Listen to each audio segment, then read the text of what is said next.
Good evening, Harrisburg City Council members and the residents of Harrisburg, and welcome to Harrisburg City Council's work session. Today is October the 20th, 2020. I am starting this meeting at 5:30 p.m. Ms. Houston, please do the roll call.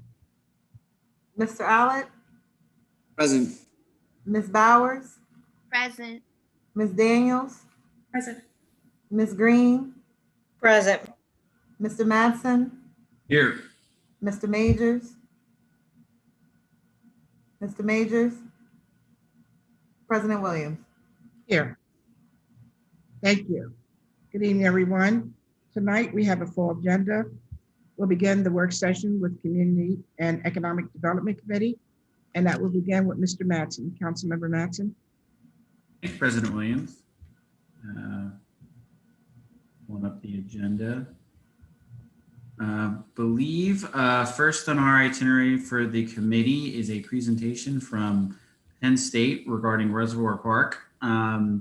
Just to give everybody a little bit of a background, last year I reached out to Penn State's public policy department just to introduce myself, and this is sort of separate from what happened with a different class, but it was great to see that great minds think alike, that some of my colleagues as well wanted to interact and engage with Penn State and their students for opportunities. So me and Professor Mallison did a sort of pilot with some of the students in terms of briefings, and kind of rehashed it this year, except it was the entire class decided to focus on a topic. I got some input from some of our clerical staff and the colleagues to figure out a good topic, and we landed on Reservoir Park. And so they did an intensive study on Reservoir Park and ways we can grow and expand upon the park, and are going to present us their findings. And they wrote a document as well that was submitted to council, and was very happy and pleased to see we were able to accomplish this despite all the complications due to COVID-19. And so Professor Mallison is present with some of his students to give us that presentation. And if he is present, the floor is yours with your students. Professor Great. Thank you so much. Let me share screen here. All right, so you can see that okay? Yes. Great. Well, thank you, Councilman Madsen. Yeah, this is something that has been 2 years in the making, and I would also say that it is still in progress. We're kind of, we've been developing this and kind of increasing the rigor and the output, and are looking forward to hopefully continuing that relationship with council. And so let me, I'm here with two of the students that were in the class in the spring of this past spring 2010, Gabby Brassert and Casey Keller. They'll be helping me with the presentation. And so we did write a report entitled Improving Community Use of Harrisburg's Reservoir Park.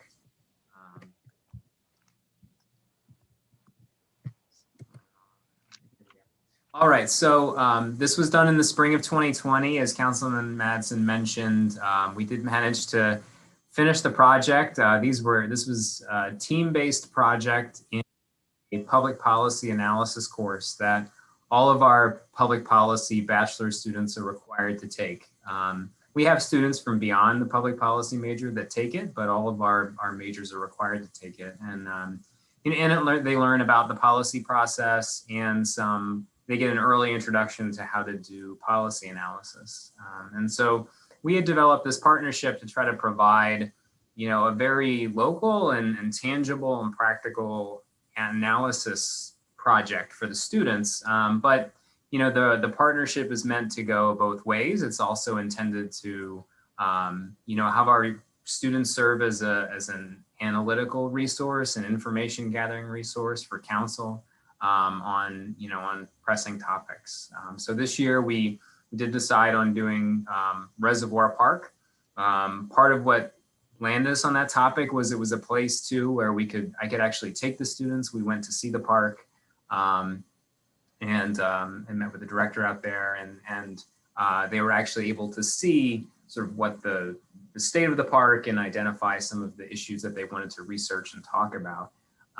So it was a great project for the students in that regard as well. We had 12 students in the course that worked on the project, and the way that it was divided is they divided into 4 teams of 3 that each chose a particular focus. And these were this was driven by the students identifying what kind of facets of the park that they wanted to research. And so they identified these 4: infrastructure, safety, community relations, and competition with Front Street for events in particular. And so we will go through each of the 4 of these, identifying kind of the main challenges and problems that the students identified that they wanted to write about, and the solutions that they proposed, or some solutions they came up with. And then I'll do a little bit of wrap up at the end. So with that, excuse me, I will pass it on, I think, first to Casey to talk about infrastructure. Yes. Hi, everyone. Thank you for having us here today. I'm going to talk a little bit about the infrastructure of Reservoir Park and ways that our group thought we could improve on already existing infrastructure that the park has. So first, the main issues that we identified were the playground. It's old. The playground equipment, it doesn't look very nice. And there were parts of the equipment that we thought were either broken or rusted and could potentially cause danger to kids that wanted to play. The art village, it was unused, it was frequently vandalized, and they didn't look like the kind of place that you would go to do art projects. And then there was the greenhouse, which had not been used in a while, and the building was not easily accessible from the rest of the park. It was down a big steep hill that didn't really have an easy walk path to it. And then we also thought that there was a lot of underdeveloped land in the park that could have been better utilized. Most of that problem came from the fact that a majority of the park is a lot of hills. Dr. Mallinson, I think you have to send me to the next slide. Thank you. Thanks. These are some of the solutions that we came up with. What we really wanted to emphasize was using what was already available in the park to cut down on costs. And we also really wanted to encourage ideas that got the community more involved in the park. If people had a hand in improving the park, they might be more likely to spend time at the park and utilize it more. So for the playground, we thought it would be interesting to just have like a volunteer run day to have people come in and like help repaint, apply rust converter, and maybe install some new playground equipment. The one that my group focused on was swings and rope ladders and stuff that play on the existing hills park. We thought that it would be really interesting and give the park some uniqueness to have playground equipment that utilizes the land that's already there. For the Arts Village, we wanted to do another volunteer run and partner with mural groups in Harrisburg, like the Sprocket Mural Works that helped set up the Harrisburg Mural Festivals over the past few years to repaint the outsides of the buildings. And we also thought it would be helpful to install a bulletin board with glass that's blocked to advertise classes and to maybe show off some of the work that people do in the classes as a form of advertisement to get more community interest. For the greenhouse, we wanted to install walkways that make the greenhouse more accessible. And then our other suggestion for that, which Dr. Mallinson told me that had already been suggested and was already being worked on, was beginning a community garden, which is really exciting because that was one of the ideas that I was really excited about. Community gardens are always just a great addition to any community that they're in. And then there's also a big chunk of land behind the Civil War Museum that's nice and flat, and it's probably the flattest piece of land in the park. And we thought it might be nice if there were something small like soccer nets or disc golf nets to let people run around and play up there. Would be a better place because there's not really any other places in the park to play sports. And those are our biggest infrastructure areas and what we think would be some of the best ways to fix those problems without spending too much money. Great, thanks, Casey.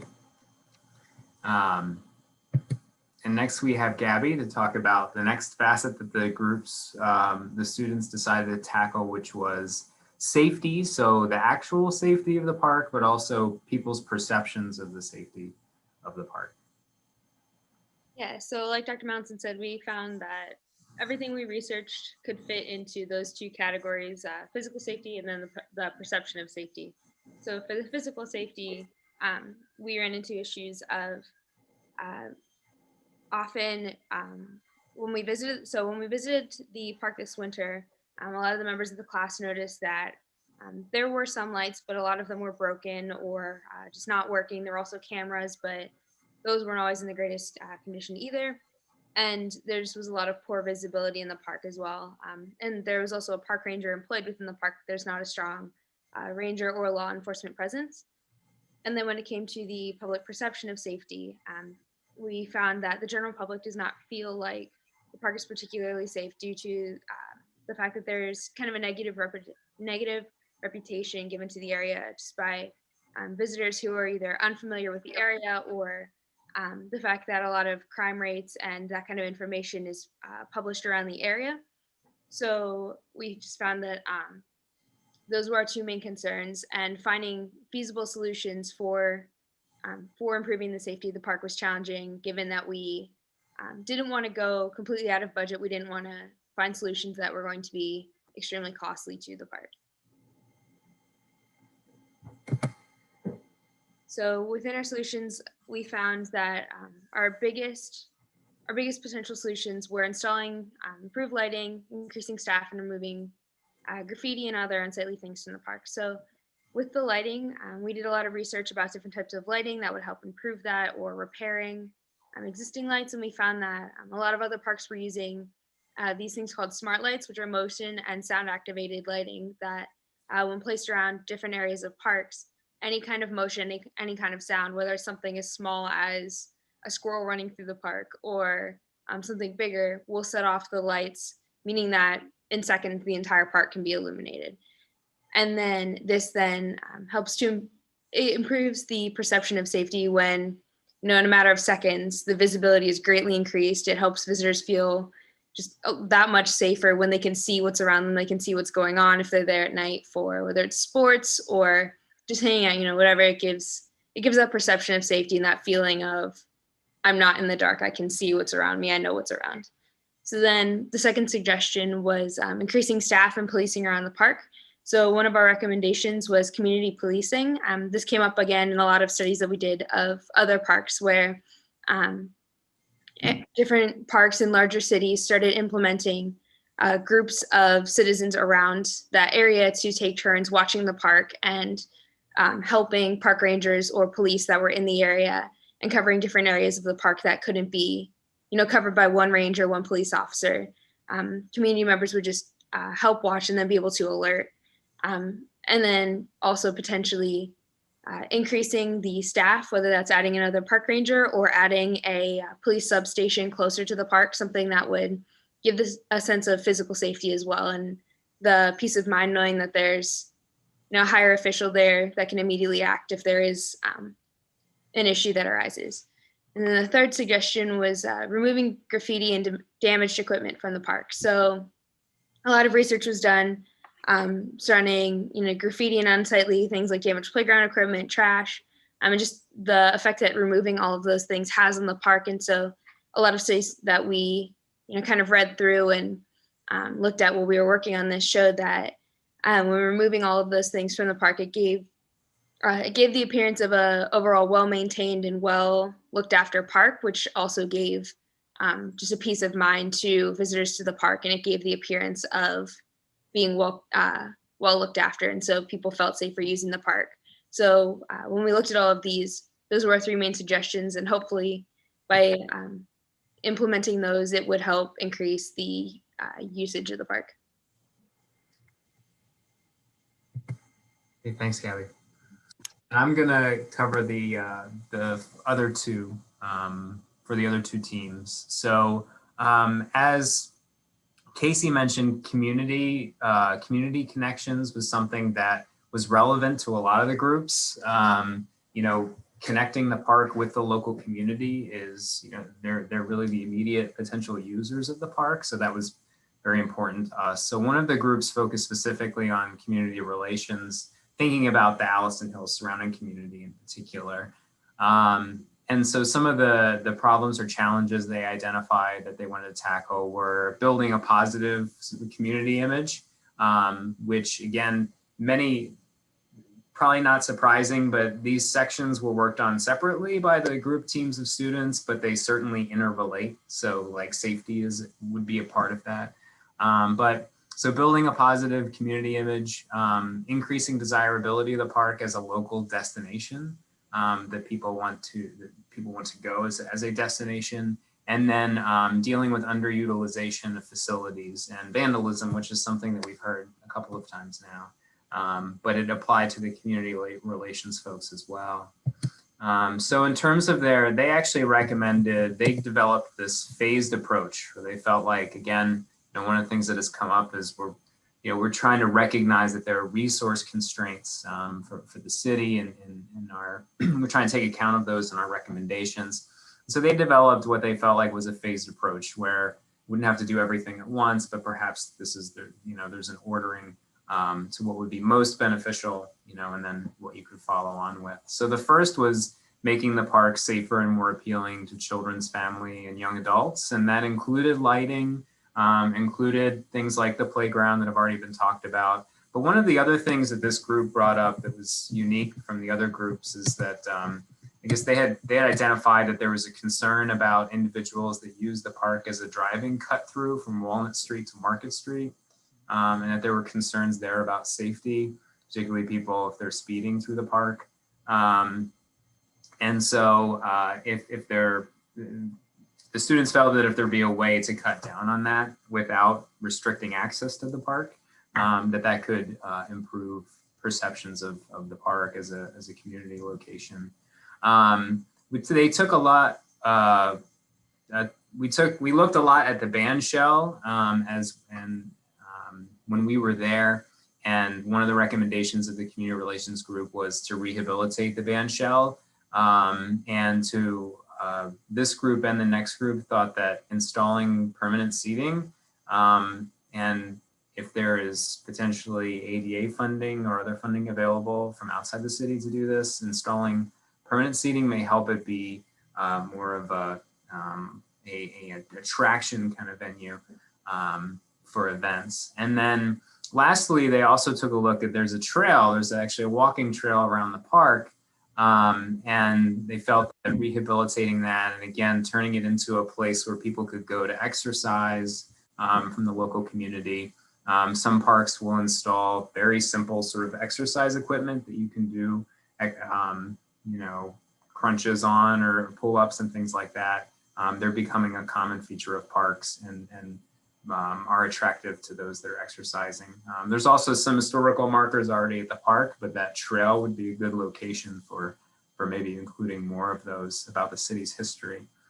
And then actually this group did identify some funding, potential funders for some of these recommendations. So you can see that in the report, but this is a list of some of the ones that they found. So some opportunities potentially for grants to pay for some of the work. So that was community relations. And then finally, we were interested in, again, this goes to thinking about the park as a destination, but Harrisburg has really leveraged Front Street well as a destination for events. And so we were thinking, how can the park potentially compete with that, or maybe not to pull events away, but to attract its own events. So we saw really Front Street as a competitor and as a nexus for events in Harrisburg. So this group was really thinking about how to attract events to the park. One of the challenges that they thought about, and that the infrastructure group thought about as well, is the park is quite hilly and parking is fairly limited. So those are challenges that Front Street definitely has an advantage in those for the types of events that it draws. But the idea is that this group developed around again making Reservoir Park kind of a destination for events is they actually were, they had two aspects of gathering community input that were really important to them. So one was engaging with the local community and maybe some listening meetings. I know now I'm gonna blank on it. The group that bought Bishop McDevitt was working on Bishop McDevitt. They had, it's escaping me off the top of my head. Anyway, they had meetings with the Bridge. Pardon me? The bridge. Yes, the bridge. Thank you. I kept wanting to say the Berg, and that's the magazine, not the bridge. Anyway, so they had meetings in the community that might be styled on, but also they thought it might be useful to canvass some of the known event vendors who use Front Street or who use Front Street for events, or maybe the food trucks that go there, to ask them what would interest them in an event at Reservoir Park. What might they like to see to make it an attractive location for them? And that's something that could be done, with some surveying. So to gather some information from both the community and vendors. They also talked about potential for permanent seating at the band shell for events, although probably not the whole area. It is nice to have the grass and people can bring blankets and things like that, but some permanent seating. They also were thinking about the tennis court area, and we're wondering if that was underutilized in terms of who comes and plays tennis. We do know that the kids will come and play basketball, including after school, but if the tennis courts are underutilized, they did think of that as a potential place to change its use to either seating for the basketball courts or maybe an additional parking area.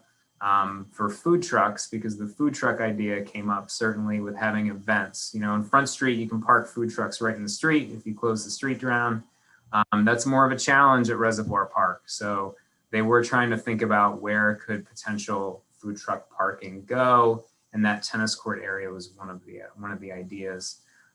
They also researched some of the park fees for Reservoir Park, and also for Hunter Park and some of the other parks in the area. And one of their recommendations was if there's ways to lower the fees just to make the park more attractive. Again, that's costly to the city, but if there's room for that, something to consider. And then finally, several groups talked about different community engagement, but also improvements. And this group thought about how as improvements are made to the park, as much as the city can drive some earned media, that helps improve perceptions, especially if they can get attention from outside the city. So like Penn Live is read outside the city, and I know they cover the park and the city quite well.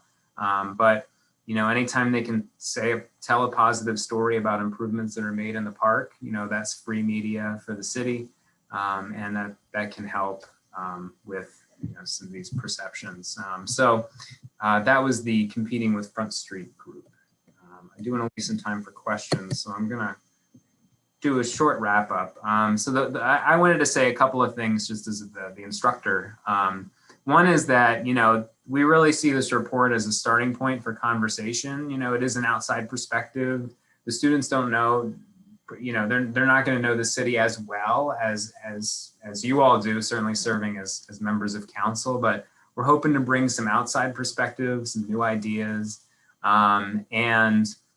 really want to, Dave and I talked about wanting to build bridges between the school and Harrisburg City Council. And so I'm hoping that this class can continue to be an avenue for that. The course is offered every spring, and I would love to keep building on this to increase the engagement with the city and with all of you, and also, to continue increasing the value of the product that we provide to the city.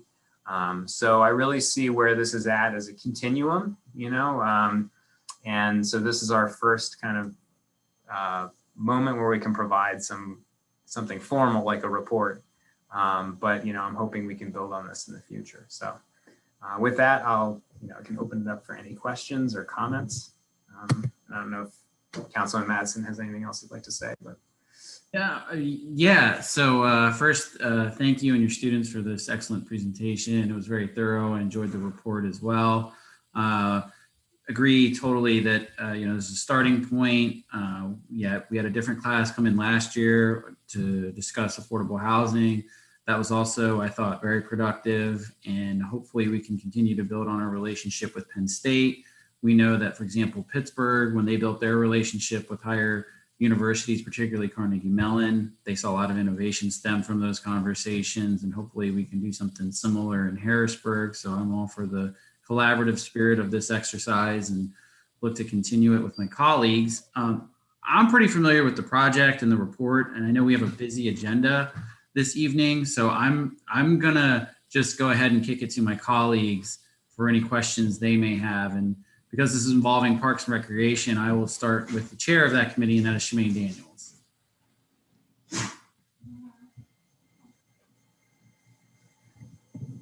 So I just have a few questions. Like, what were your primary resources as you were making decisions and recommendations? Yeah, so either Gabby or Casey, do you want to talk about what you used as your resources? Gabby alluded to it a little bit. Hers. I know specifically. Sorry, go ahead, Gabby. I know specifically for our group, when we did research, we relied a lot on other Parks and Rec departments' journals. We used some from Pittsburgh. There was a couple parks in Tennessee, one or two in Boston. So a lot of other kind of city journals were our primary sources, just to see what worked for them, what didn't, and kind of started there and then bounced off of that. Yeah, I was more interested in the primary resources rather than secondary ones. Primary in terms of like did you do like in-person interviews? Yeah. Site visits? Did you look at original documents? Yeah, great question. So we did a site visit. The community relations group did some document research, at least in terms of the identifying the rules and regulations around using the park and the costs and things like that. One of the aspects we didn't have that I would like to, this is part of the building process that I would like to incorporate in the future is what you're talking about in terms of like interviews and having students talk to people like in the community. That was an aspect that we didn't plan in from the beginning for this project, but also it would have been, we would have lost it anyway with COVID because we were pushed remote right around the middle of the semester. But that's something I would really like to have, incorporated in future projects, is actually having students kind of engage in the community themselves and talking to people. So were you all able to work with or get a sense of the things that are already happening? Like there's already a greenhouse project, there's already plans for, for some of the, I guess, playground kind of equipment. And those are all kind of still, not fully developed yet. Were you all able to integrate that into your project? Because there's a lot of like halfway projects that are ongoing. Were you able to integrate that into your analysis and your? I imagine there's a fuller paper for this, right? Yes. There's a report, yeah. Councilman Madsen has. Yeah, I sent it earlier in the summer, so it was months ago now, but I will get with Kirk and re-forward it. Did you want to say something, Keith? I was just going to add that one of the most helpful resources that my group used for infrastructure was an older document from I can't remember exactly who wrote it directly, but it was a plan by the Harrisburg City, like a master project plan for like all of these improvements that they wanted to do to Reservoir Park. We used that a lot in our research to kind of try to figure out like what were things that the park improvements that were already planned for the park. And then we also looked at why didn't some of those come to fruition and what could we do for our plans that would maybe help them get moved along a little bit more than what happened with that plan. I think that's it for me. I'm looking forward to seeing the actual report. Thank you. Thank you, Councilperson Daniels. Next, we'll kick it to Councilperson Majors.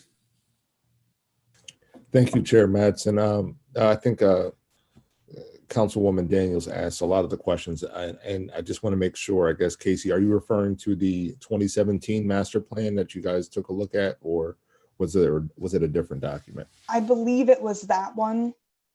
It Okay. was. Okay. Was it? Yeah.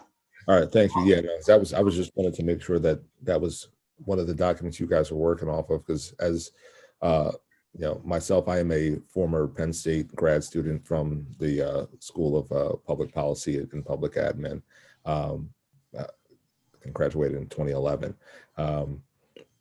So yeah, no, I think that was a good guiding document for some of the plans that we do have for the future, and looking forward to reading the report you put together to look at how we could try to move forward with some things. And I think one of the biggest barriers we have right now, as I think everyone's aware of, is some of the costs associated with that master plan and coming up with some innovative ideas and ways to make improvements.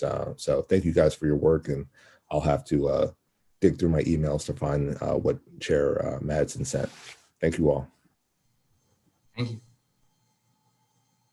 I'm in the process of resending it to everybody, so you should have that shortly. Guys, if you guys look in your council folders, it's in your council folders. I placed it in there yesterday, and it also was sent via email as well, but it's in your folders. And it's labeled the exact title of Improving Community Use of Reservoir Park. Mhm. And Thank it's, you, Houston. and it's a PDF format. Yep. Okay. President Williams? Oh, thank you, Mr. Madsen. Dr. Mousen, I just want to say thank you to you and Ms. Keller and Ms. Gabby for all of your team effort and work and research identifying possible solutions and recommendations for improving the usage of Reservoir Park. And thank you also for the funding information that you provided, because I see here there's a lot of various organizations that we could contact as far as to see if we can obtain grants to do the rehabilitation and renovations in the park. So thank you for all the hard work and effort that you presented here today. Welcome. Thank you. Thank you, President Williams. Councilperson Allett? I have no questions, but I look forward to, I'm going to read that report again, but I appreciate the work that you all are doing. I really value this burgeoning partnership with Penn State because it's really helpful to get some different perspective when we start talking about some of these issues that are really important to what we're facing in the city. So thanks for the efforts, thanks for your partnership, and look forward to more to come for sure. Thank you. Councilperson Green? Thank you. I don't have any questions. I'd also like to echo the sentiments of my colleagues and say thank you for all your hard work. I look forward to reading this report. And yeah, just thanks for putting the time in for the partnership. Hopefully it leads to a lot of different innovation, not just in Parks and Recs, but in different aspects of the city as well. So thank you. Thank you. Councilperson Bowers? Good evening. Thank you very much for your presentation. I did have a chance to review the document months ago when it was first sent, but this was a nice refresher, so thank you very much. I just had one question. I was curious to know where you gained your data on public perception, and I guess that would be for Gabby, I think. Yeah, so I think the exact sources would be in the document. I don't have them with me right now, but I know there were a couple crime rate surveys that had gone out. I believe one was, what's it called? It's in there. Something about the Allison Hill perception rate was a big one. And then, so I can pull it up right now. So an address report from 2017 was where we gained some of our crime rate data, but then we'd also used, there were a few, I want to say they were just community surveys done that were posted whether it was on social media or, like I said, similar with kind of just general perception and comments that had been made about the area, but we weren't able to go and obviously talk to people in person, like Dr. Mallinson had said. So our data was kind of based on just things we kind of found online because we couldn't do in-person research. Okay. Well, I guess my recommendation then would be, and I know that that is something you wanted to do, but I would be curious to see how public perception has evolved. 2017, that was 3 years ago. We're now nearing the end of 2020. So I would like to see how public perception has evolved since then, and recommendations with just engaging the surrounding community a little bit more. And just a fun fact, you mentioned with an attempt to make Reservoir Park a local destination. So the Civil War Museum is the second busiest travel destination within the city besides the Capitol. So perhaps some of those visitors, if we engage in any of your recommendations, would be interested in visiting the Civil War Museum and then going to Reservoir Park for some fun. So just food for thought. But thank you very much for your participation and attendance and your presentation this evening. Great, thanks for that. And one side note is I've used the park when you have that special someone to go on a nice romantic dinner and you can lay out the blanket and it's a very nice view. So that's another thing you can use the park for as you visit the National Civil War Museum. Okay, well, I know we have a busy agenda. Thank you so much, Professor Mallison. I want to thank your students as well for this excellent presentation. And it's very good feedback, so we'll all take that into consideration.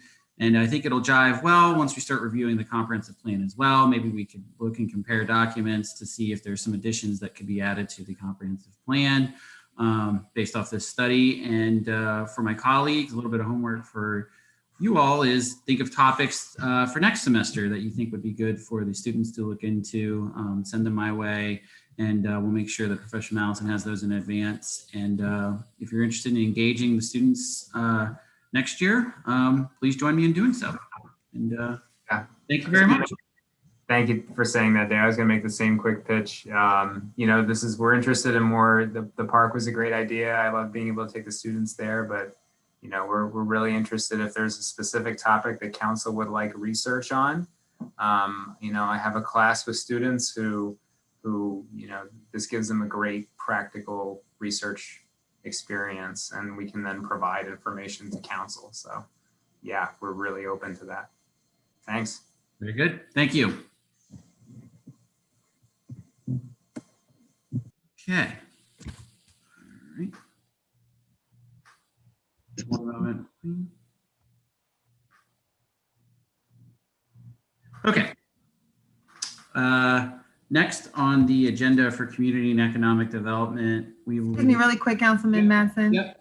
I just want to let Dr. Mallison know and his students know if they want to sign off, you can feel free to sign off. Okay. Thank you.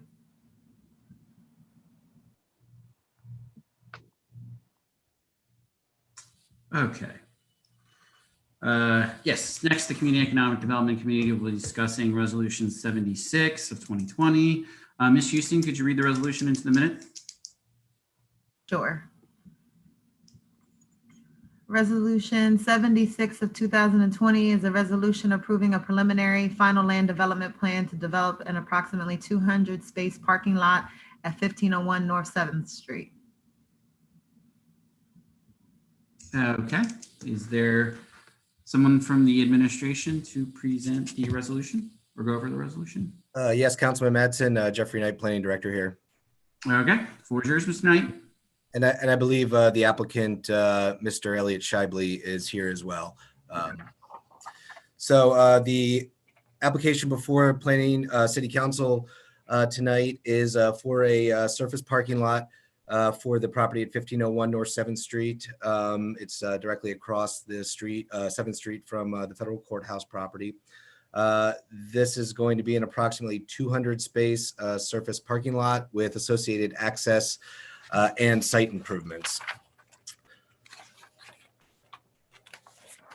The Harrisburg Planning Commission and the Planning Bureau both reviewed the request for this proposal at their meeting on September 2nd and recommended that the case be, or that the City Council approve the request with the following conditions. Per the city engineer's comments, the applicant will utilize site plan alternative 2, which will allow the proposed traffic circle to be installed at the intersection of North 7th Street and Riley Street. You'll note that the applicants provided a alternative 1 and an alternative 2, so we're recommending alternative 2. The applicant will coordinate with the city engineer's office on the transfer of property in the southwestern corner of the site that will permit the street work. Per the city engineer's comments, the applicant should install a right-in, right-out driveway configuration at the access point along North 7th Street. The applicant will coordinate with Capital Region Water regarding the installation of any stormwater management infrastructure on site, any connections to the existing storm sewer network. The Planning Bureau would recommend that the applicant consider incorporating green stormwater elements such as pervious paving or on-site infiltration if possible. And to be clear, the property going into this application is considered to be effectively 100% impervious as it's largely a gravel lot at the moment. The applicant will install a pad for bike racks in the southwestern corner of the property nearest to the proposed crosswalk at the traffic circle. Planning Bureau recommends a minimum of 5 racks and would further recommend that these be sheltered from the elements as much as possible. Although the Planning Bureau notes that while the requirement for bike racks is in the zoning code, sheltering for the racks is a recommendation in addition to the zoning code regulations. The applicant will establish an additional ADA accessible parking space on site, and that's so that the development is in conformance with the zoning code. And finally, the applicant will plan a vegetative screening around the northern, southern, and western boundaries of the site. The Planning Bureau recommends the applicant coordinate with the city arborist regarding the planting of any new trees as part of this project. The Planning Commission and the Planning Bureau both recommend that the City Council approve the request for the following reasons. The project will establish a productive use for a property that has long sat dormant and not contributed to the benefit of the neighborhood specifically or the city generally. Additionally, this development will not preclude a future, more intensive development of the site in the future if conditions support such improvements. If the conditions of approval are adopted, the project will substantially improve the aesthetics of the site and will contribute to an overall appearance of the corridor by replacing the existing chain link fencing with barbed wire, by adding landscaping and planting trees around the site. And finally, the proposal will add approximately 200 parking spaces to the area, which will help address concerns expressed by the city and public regarding the impact of the federal courthouse project on-street parking in the neighborhood streets surrounding the site. With that, I'll hand it back to you, Councilman Madsen. Okay, does the applicant have anything they'd like to go over or present to council? I think Jeffrey pretty much summarized the project as well as I could. I will add that Wayne and myself have been working very closely together with the improvements for 7th Street, and we've been working with Capital Region Water to make sure any stormwater improvements are coordinated. And we're very willing to address any of those conditional items and update the plan, and we're excited to get this project started. Very good. And you mentioned Wayne Martin, our city engineer. Mr. Martin, do you have anything? Are you on the call, or do you have anything you'd like to add or contribute? Yes, I am here, Councilman Madsen. I will say, like Mr. Shibley mentioned, we've been working very, very diligently on this project for the past several years. This does allow the construction of the roundabout, the modern day roundabout at 7th and Riley, which is, one of the primary city projects that does support that area of the city and the federal courthouse.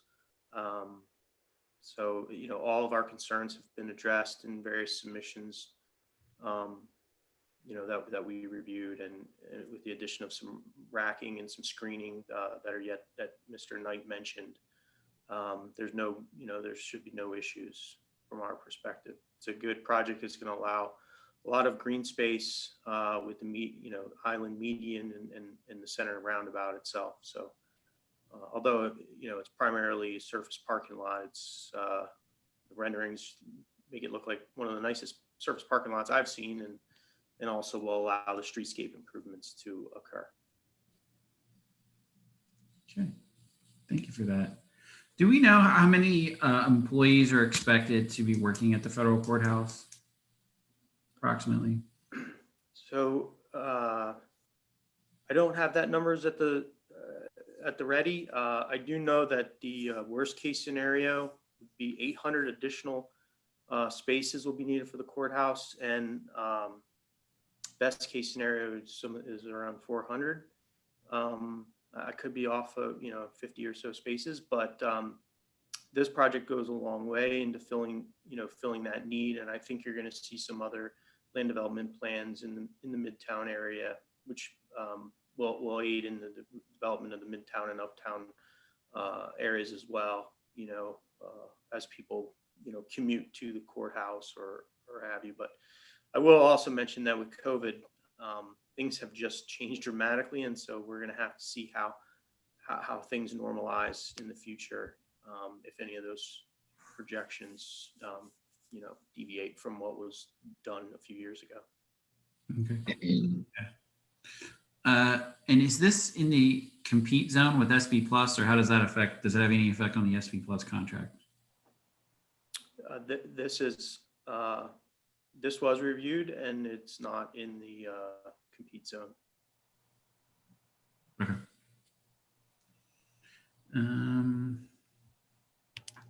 I may have some additional questions, but again, because it's a busy night, I'll kick it to my colleagues, and I will start with Councilperson Bowers. I don't have any questions. Thank you. Okay. Councilperson Green. I just have one question. Do we know if this will operate like 24 hours? Will it be like parking available in the evening? Just because I know we've been getting a lot of questions from residents about parking options. Not so much exactly in that area, but on the edge of that area. And just wondering if that could help accommodate anything like in the evening hours as well. I'm not entirely certain what the end use will be and what the hours will be. There's been some ideas thrown around that this will be specifically like monthly parking, or that it'll be specifically for the federal courthouse. I don't think it's been decided, but once it has, we'll definitely let the city know. Thank you. That's the only question I had. Okay. President Williams. Thank you. I guess I'm a little disappointed. I would like to see that site used for something else, building that area. All we see up in that North 7th Street area is parking. So I guess I would think that a better usage of that site. But still, has there been a traffic study done? President Williams, Wayne Martin again. There was a traffic impact study as part of the federal courthouse project.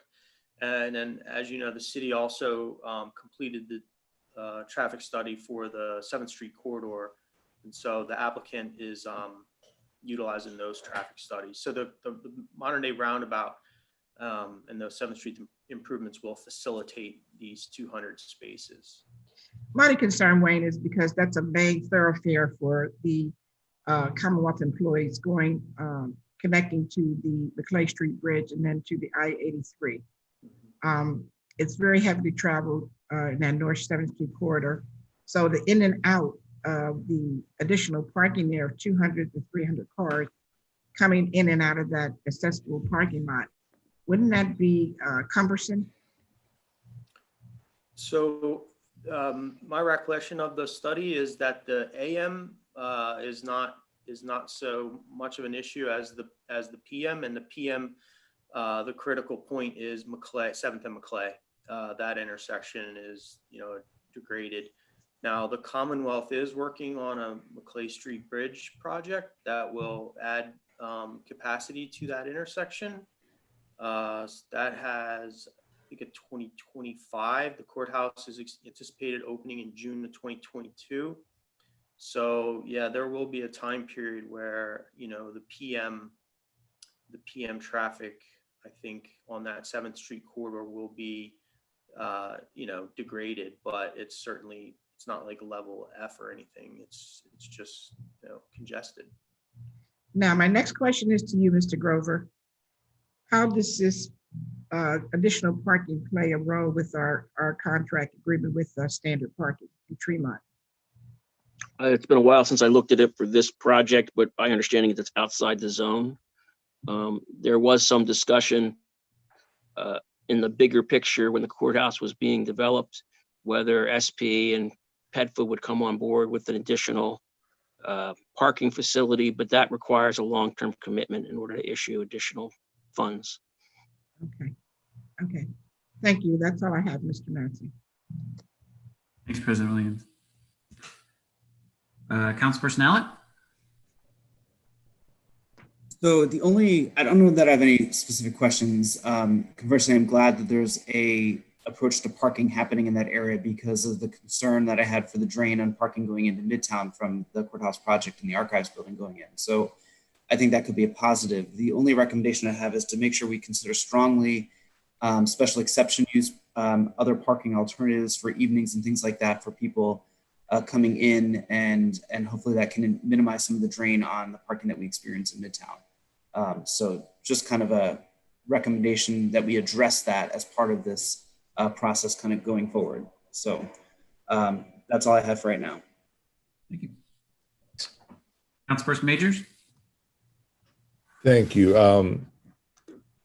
So I guess part of my concern with this isn't necessarily for this project, but I know we also had contemplated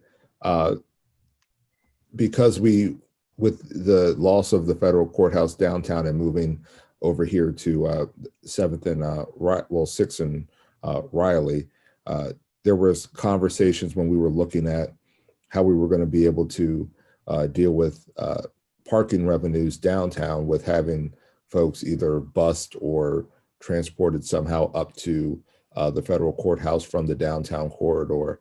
Providing this additional parking, what impact will that have on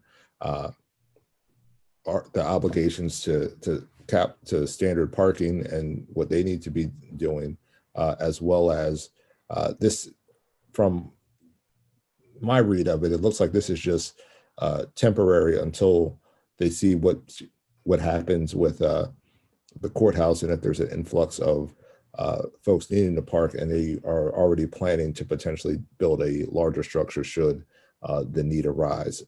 So I'm just trying to understand what this is going to, what the parking that is being proposed now is going to do to the standard parking agreement, as well as the standard parking agreement. I'll stop there for now. Well, I think Mr. Grover, you just answered that, but maybe you could be more specific and give you more details about how that agreement. Well, the question I think was slightly different, Mr. Majors. I think you're inquiring of the impact of the parkers leaving downtown. Correct. So one, the federal government employees do not get provided parking except for like the judges and certain FBI staff, as I understand it. So they were all on their own on where to go. The other part was the number gets big when there's juries. That's where the number gets up to like 800. It's much smaller than that normally. And that's if they had every, both small, petite jurors and grand jurors at the same time, get up to like 800. They had an agreement with Standard for the times they have juries in throughout the year into the building. I don't know if that will, once the courthouse is done, that will be worked through or not. I think that issue is still up in the air. But that would be the primary measurable walk away from the federal courthouse downtown is the jury parking, because that's provided by the federal government. And it's only a few days a month that happens. But I think really the answer is we don't know. I mean, we just can't know. And obviously COVID has had an impact on parking that everyone is still assessing. How many people will work remotely in the future? Who knows? I think, a lot of very serious people are going to be spending a lot of time looking at this question long-term for parking and seeing if there's adjustments that have to be made to keep the system financially sound and to maintain people in the downtown where the parking facilities are. No, I agree, because I think we've already seen some ratings change with some of the crediting agencies and the folks that are backing some of these projects. And with the federal courthouse, again, as you mentioned, 200 parking spaces really aren't going to address the current issue in Midtown. I think this is really focused on those businesses in that corridor, the federal courthouse, and I guess we have FIA and other folks that are in close walking distance, because I don't know too many Midtown residents that would be comfortable walking from 7th and Raleigh to their home. Most of which are on the opposite side of 6th Street. Every night to park. So yeah, I guess I'm just a little concerned on what this is going to do, since we do not know what the future of parking is going to look like. But I'll defer to my other colleagues at this point. Councilperson Daniel.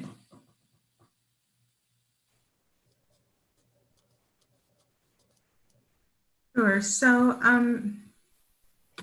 for whatever reason, the first 10 pages of my document are not visible. So you have Councilwoman Daniels, I think it's because there are some larger spreadsheets throughout, so I had to shrink it some, and then those first few pages populated. so they're it's offset. Yeah. Okay, thank you. Because I was looking, because that has so for my edification while I shrink this, who is the applicant again? The applicant is 7th Street Partners. Sorry, not 17. It's 1501 Harrisburg Partners. Okay, and so the number of parking spaces, what's the difference in number of parking spaces between what's being proposed and what's currently there? Currently, there are no parking spaces. It is an existing unused gravel lot. In the past, it had been used as construction laydown for various different projects. And before that, the entire lot was a building, I believe, used for some kind of manufacturing. So alternate 2, which would include the roundabout, has 190 proposed spaces. Okay, and the first one has like 200 and something, right? 218, yes. Okay. And yeah, because I can't see like the narrative. So these questions are going to sound so stupid. Is it a private parking lot? It will likely be private. It'll be privately owned. And then I think the owners are deciding how to best utilize or provide that parking. So at this point, you don't know whether it's like employees of a particular employer or whether it's residents or? Correct. I do not know that information right now. Okay. I might be, it's Wayne Martin again. I might be able to answer the question. The applicants did respond to the RFP by GSA, General Services, for courthouse parking, indicating that they could provide some parking. But I think, as Neil had said, employees other than the judges and those individuals who will have spaces on the new courthouse lot, it's sort of, you're sort of on your own. So, I think the intent is obvious. It's to serve the courthouse. We did have discussions with the property owners. There's at least one church in the area that could certainly utilize additional parking on Sundays. And, the applicant was interested in exploring, like a bulk rate or maybe even a donation to the houses of worship during a Sunday when the courthouse wouldn't be open. So I think, the primary intent of this parking lot is to serve the federal courthouse. How that happens is still up in the air. Originally this developer had offered to develop this lot and sell it to the Harrisburg Parking Authority, if that was an option. I don't think this developer is necessarily a parking manager. They're more of a land developer. And so, who owns it, who manages it, is something that will have to be decided after it's built and the courthouse opens. And Thank you for that insight, Wayne. Yeah, that helps shed some light on it. So I struggle with this question because some of it might be part of your business strategy, which you wouldn't want to necessarily divulge. But I guess, what is your time frame in terms of thinking of having everything ready for lease to potential car owners? Ideally, once we get approval from council, and we do not need any NPDS approval as this is under an acre of disturbance. So once we receive approval, we'd like to move essentially as quickly as we can to construct the parking lot, which could be ready at the beginning of next year or early spring. Okay, and then so the spaces could begin to be leased out around that time as well. Yep. So at this point, you don't have a parking management partner, or do you? That I do not know. Okay. Part of my conflict with this, thinking about it, is, as someone else mentioned, with so much uncertainty,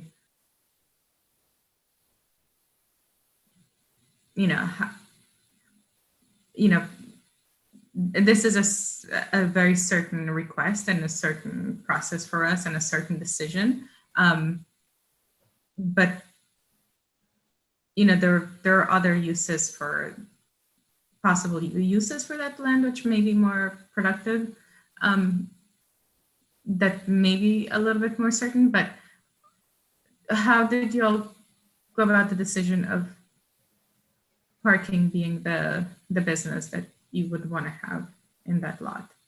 I can't speak exactly for the owners as I am only an agent for them. I'm the engineer representing them. I understand that their interest in this space was that it had been vacant for some time and they saw an opportunity across from the federal courthouse and to partner with the city in making sure that parking was integrated with the 7th Street improvements. As Mr. Knight mentioned in his description of the project, since it is parking, it does not preclude the owners from improving at a later date if parking does not prove feasible or profitable. So that is always an option as something more certain down the line. Okay, I think that's it for me. Thank you. Thank you. Thank you. Was there any other questions? Yes, Mr. Mattson. Mr. Mattson. Thank you. Neil, I kind of disagree with you when you mentioned about standard parking. When I looked at the parking zone in my folder, standard parking goes up to Harris Street. They have the rights to parking all the way up to Harris Street in Harrisburg. I know that area is zoned for parking. Has anyone been in touch with Mr. Gash from the standard parking? Yes, these have been ongoing discussions. It goes to Harris Street, but there's not meters all the way up. No, of course there's not. So there's these bubbles that are around the parking areas. That's the competing parking area, and so it's so far from each of the meters. But yeah, they've been in these discussions along the way. And there's been, that's where I said PEDFA and standard parking were in the discussion, as was the parking authority, whether there were a parking facility to serve the area. Because when we had looked at it, we looked at where all the lines were, and there were limits. And if you're allowed to use a piece of land as of right for parking, you cannot deny the landowner the right to use it. That's a zoning variance. That's not what this is. I So understand that. if it's already zoned for that, it doesn't violate the competing parking area.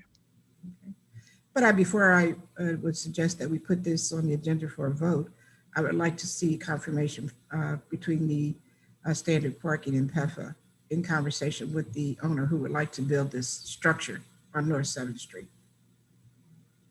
Okay, but they wouldn't have the right to shut them down if it's a use of right. And I'm not going to get in a debate with you because I just was in conversation with someone from standard parking. So until I see that, I would ask that Mr. Mattson, you verify that, in fact, that they have been in conversation, that this is a requirement that they can, even though it's zoned for parking, that it is within our limits, because I do have a map here sitting in front of me that has standard parking, and that is one of the areas that's zoned for standard parking. And I may have misspoke that it's within the boundary. It's not, it's zoned if it's allowed as of right. Right. Under the asset transfer agreement, they can't deny a landowner the use of their property they have the right to use. I understand that, but I'm looking at the boundary limit here, Neil, and I do have a copy of the map. So I want to make sure that we're, before we vote on something that is not going to be rebutted by the standard parking. I don't feel comfortable doing it at this moment. I did speak with someone. I got off the computer for a minute. I walked away and I did speak with someone from standard parking. So before we make a decision to put this on the agenda, I want to make sure that it's verified through them that they have been contacted and know about the construction site being utilized for parking. I will have to see the order of events, but we will coordinate that. Okay, thank you. And in the future, I think that we should have council members be given a copy of all the boundaries that standard parking has so that they can also see where our boundaries are for in that. I will re-forward all of that. And if you like, I will re-forward the contract that shows where they can and cannot have a say. All right, thank you. That's all, Mr. Mattson. Okay, was there anything else? Okay, so before moving this forward for our next legislative session, we'll wait for that formal statement from SB Plus or the Parking Authority to make sure we're not in violation of the contract. Okay, thank you. Thank you, Council. Thank you. Okay, I believe next on the agenda for the Community and Economic Development Committee is an overview of the comprehensive plan. And I believe it's Mr. Knight will be presenting that or going over that, but just in case, is someone from the administration present to give an overview? Yes, that will be me, Councilman Mattson. Okay, floor is yours, Mr. Knight. And I believe that Momin may need to enable me to share my screen as I have a PowerPoint that's a bit of a combination of the two PowerPoint presentations that were given September 14th and 16th to the public. So I put them together into one for this presentation. And prior to doing the presentation, just want to kind of go over the general outline. We're going to look at each chapter, give a little bit of the process to how we got here, cover each chapter and basically look at what's in the chapter, what did the public tell us they want regarding that chapter, and then some of the key issues and the goals that came out of it. And then we'll go over the timeline from where we go from here. So if Momin's able to give me sharing. Yeah, you should be able to. Okay.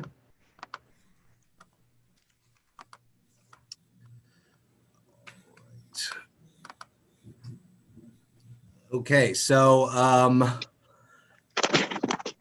again, thank you, City Council members, for the chance to present before you with the comprehensive plan. I don't know how many of you were at those webinars where this was initially done in the mid-September, but we'll be covering a lot of the same materials here, and we'll definitely have some time for Q&A afterwards. Additionally, the copy editing consultant with Wallace Montgomery, Lauren Good, is in attendance here. And then I know I saw Commissioner Ann Merrick on this as well, in case you'd have any questions from the planning commissioners themselves. So as I noted, I'll go through and kind of cover some hot oversights, as well as what's in each chapter, what the public asked us for, what the key issues that came out of that are, and then what the goals of that of the plan are with respect to that chapter. So I've got a lot of slides, but I'll try and kind of go through them fairly quickly here, so as not to extend this meeting too much longer. The first chapter of the plan is an introduction.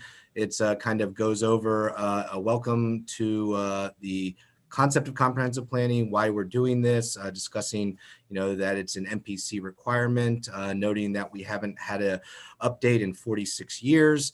It covers a little bit about the public engagement process that we underwent in 2015. And then what came out of that process and kind of overviews of those. So here's a little bit of the background to comprehensive planning, what it is, why we're doing it. As noted, the state's municipalities planning code requires these to be updated on a fairly regular basis. We haven't really done that in a while here in the city of Harrisburg. Our current plan dates to 1974. So updating this plan will be important in helping to guide land use decisions, such as some of what we just discussed with respect to that project at 1501 North 7th Street, helping to lay out a vision, having that vision turned into a legal document, which is the zoning code that will lay out how and where development happens. And then also kind of prioritizing some larger projects, as was discussed with the Reservoir Park presentation from the Penn State Harrisburg students. We do have to often prioritize our funding because we do have a lot of needs and don't have the resources to address them all at the same time. So hopefully this plan will help by prioritizing those things and will help guide projects that come through the land development plan process, will help us establish policies going forward, and will help us go out for grants in the future. Almost all grants request that you do a letter of plan consistency and show how the project you're asking money for will tie into your long range vision. So as I noted, the initial process started in just September 2014 when we formed a steering committee. And the steering committee was tasked with putting together the request for expressions of interest and eventually an RFP for the document itself, scoring the submissions that we did get, and then attending the interviews of the consultants. So out of that, we began the actual public engagement phase, I believe around Memorial Day of 2015. I think we're out at several different locations around the community, and really that expanded over the course of the spring and summer and into fall till we had about 123, we attended about 123 different events during that year. Those included everything from block parties to presentations to neighborhood associations to just attending larger events like National Night Out. And it all culminated on December 10th, which was a final wrap up and public engagement session to kind of go over the concepts and ideas that had been developed from that early citizen input. We had 2 rounds of actual formal meetings, 6 in the spring and 6 in the fall, and then we had 2 individual presentations that were based on both housing and transportation. And in addition to all of the in-person stuff we were doing in the formal meetings, we did a lot of outreach via social media and online. The primary aspect of that was the BHPG website, which allowed people to follow along as the document was being developed and also to submit their own ideas on what they thought Harrisburg needed.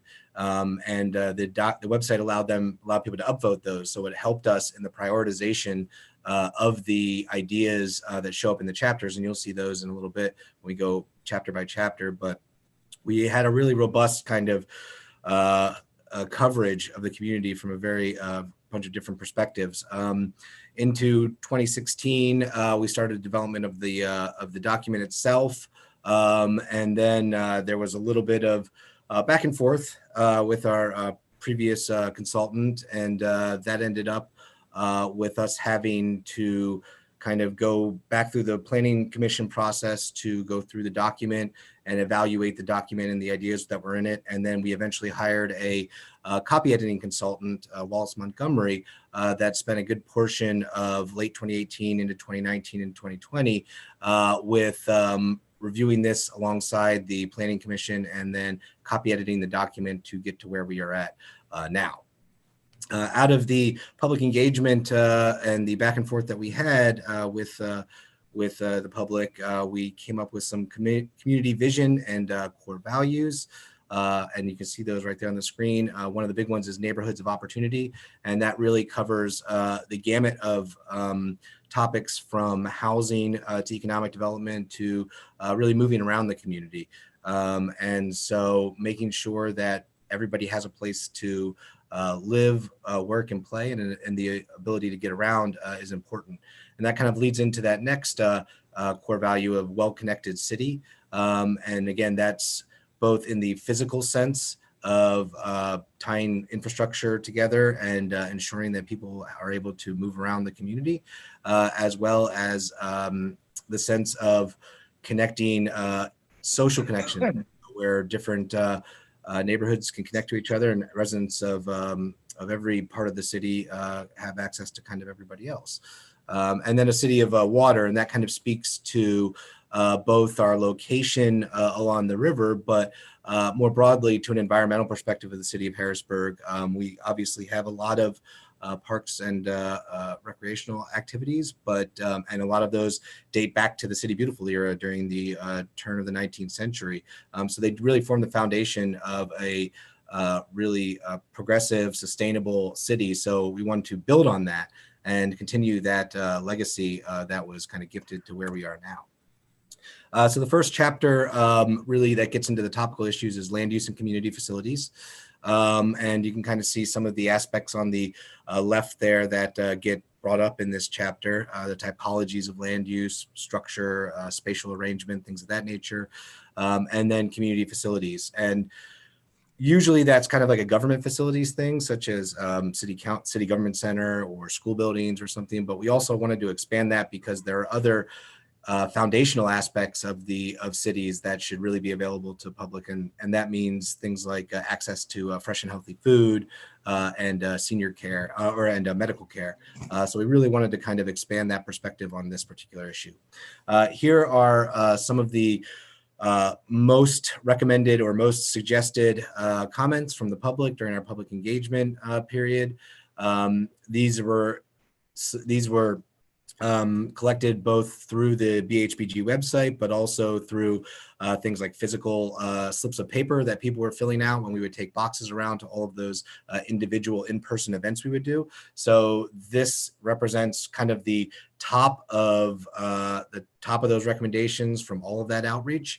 And as you can see, there's a wide variety of things from grocery stores to monthly community days to clean up, to improve schools. So, there's a lot of different ideas and a wide variety. So they were very helpful in helping to shape what came out of the document. So in the document itself, we have, a lot of visuals because the document is not just about the narrative and the words that are there, but in kind of showing what that looks like in pictures. And here is kind of a history of the city and as it's grown to kind of give an idea of, maybe why the city looks like it does in different areas, because structures were built at different times and different industries were prevalent at different periods. Here's a little bit of the current land uses throughout the community. So you really see we have the river wards and then everything in the Allison Hill and South Side districts, and they're really separated by that railroad corridor and the industrial corridor that grew up around there. As you can see, there's a lot of residential coverage of our city. That's all the yellow with different areas interspersed there. And then we also have corridors that are evident, whether it's Riverfront or South 17th Street there, that introduce a mixed use nature to those neighborhoods. So here's just a bit of a inventory of some of the facilities that are discussed and are evaluated in the plan itself. We obviously have the City Government Center, our emergency services, police, fire, Harrisburg River Rescue, Here are the various school buildings in the city. And the school district is one of the entities that is required to review the plan for comment. The city doesn't control the schools, obviously, but schools are an important component of our communities, not just in the social aspects and the educational aspects, but in their physical presence and what they mean to communities and how they can become centers of communities and how they can really help bolster the neighborhoods in which they're located.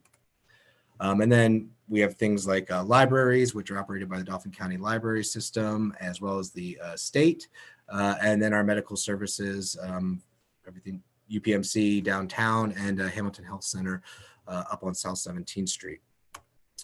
And then finally, as I noted, we kind of wanted to take that idea of government facilities and expand that a little bit more to public facilities and what does the public need in their cities. And we have things like the senior services and the Heinz Menaker Center, Jewish Community Center, Commonwealth Senior Living, and that's the new facility over there on South 21st Street.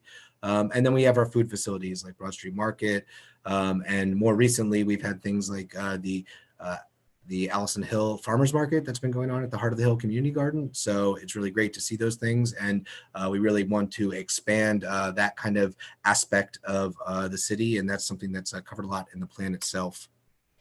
So here are the key issues that came out of the public engagement as well as the analysis of existing conditions. I have a bunch on there, but I wanted to highlight a few of those. Specifically, one of those being that we have different neighborhoods and different conditions, and so our approaches to how to improve them are different. Some of them are more focused on kind of maintaining what we have and working on compatible infill, while others have a more blank slate, if you will, whether that's 6th and 7th Street corridor, or maybe some of our industrial corridors like Paxton Street, Cameron Street, where we have a lot of vacant industrial buildings. And so what does redevelopment of those two areas look like, and how does it differ? Government buildings being the center or being better integrated into their communities. And that means kind of both as a physical presence, but also geographically, so that they're kind of interspersed. Government buildings don't just have to be single use. They can have things like, community center operations, or they can have maybe even childcare, things of that nature. So trying to figure out how to better integrate our government buildings into our communities. Public health campuses, along the same lines, like meds and eds is a big kind of trend in planning, and because that's where a lot of the growth in these kinds of in businesses and employment is. So that will kind of help better integrate these into our communities. And then again, a need for greater access to healthy food. So out of that came these goals. I don't want to go over and belabor each of them, but you kind of see that it's, looking at preparing the city for investment down the road, so that when projects do come before us, we have a plan laid out for them as to what developers need to do when they come in here. It's more us, I guess, it's more like the city kind of dictating what development looks like, rather than addressing it as it comes in, and also focusing on connecting east-west connections across our railroad and Paxton Creek and Cameron Street to better stitch the city together.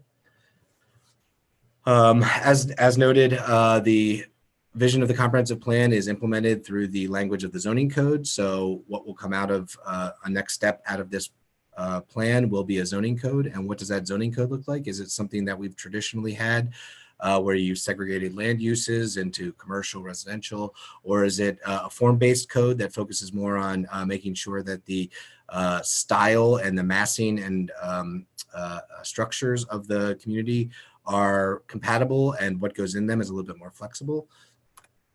And then, as I noted, upgrading essential communities like government buildings and trying to maximize the value that they have to the communities in which they're located. Housing is obviously was a big issue that a lot of people brought up, and it's an evergreen issue, not just here in the city, but really throughout our country right now, and especially given the COVID situation, it's only exacerbated those issues. So making sure that we have a housing approach that works for all our neighborhoods is important.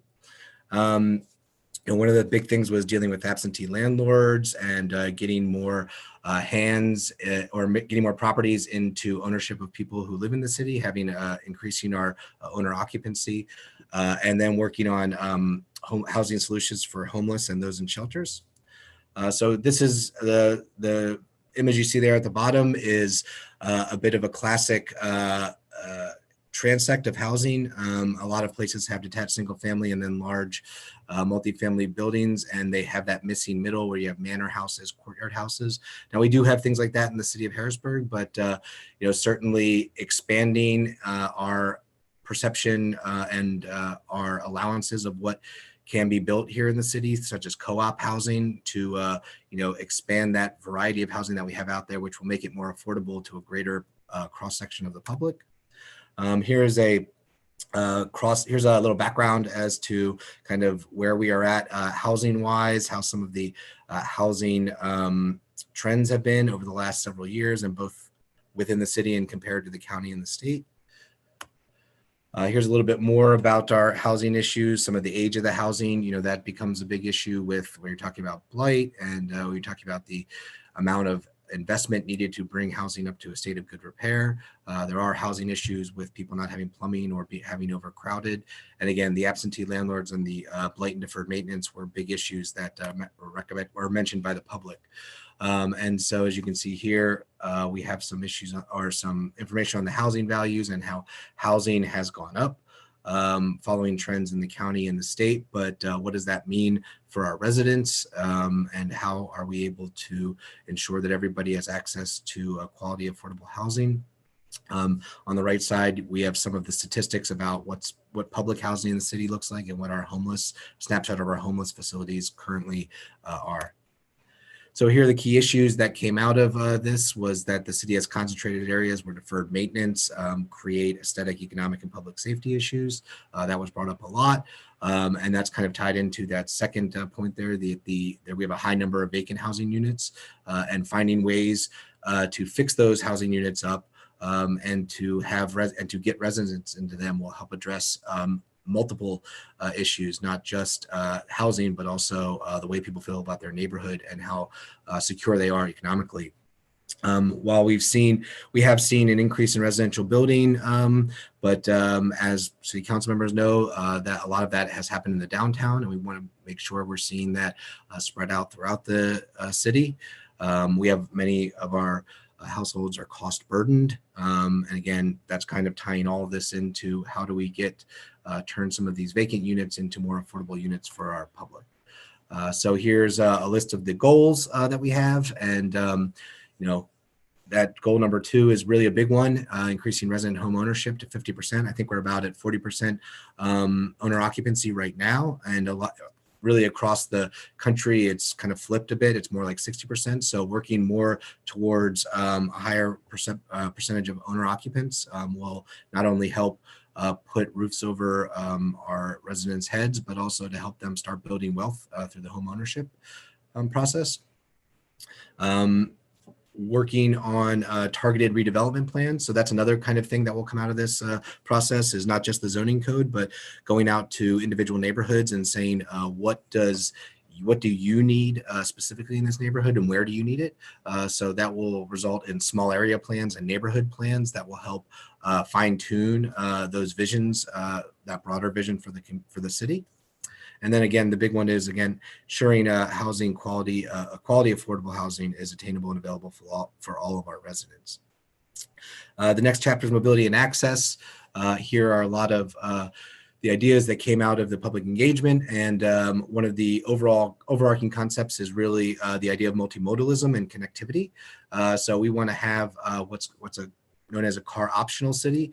That doesn't mean you're not allowing people to have cars. It just means that we want to make sure that whether you choose to walk, bike, take mass transit, or drive a car, that you really have your access to all of those different options, and that you're not constrained to one or two of those. And then again, connectivity is important in not only allowing people to get around, but in bringing neighborhoods and communities closer to one another. And that kind of opens up more opportunity for people to live, work, and play.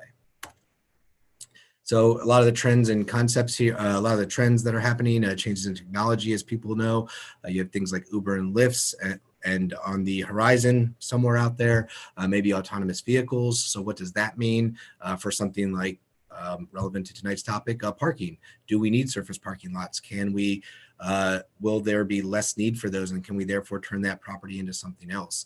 A big issue that we've already begun addressing is Vision Zero.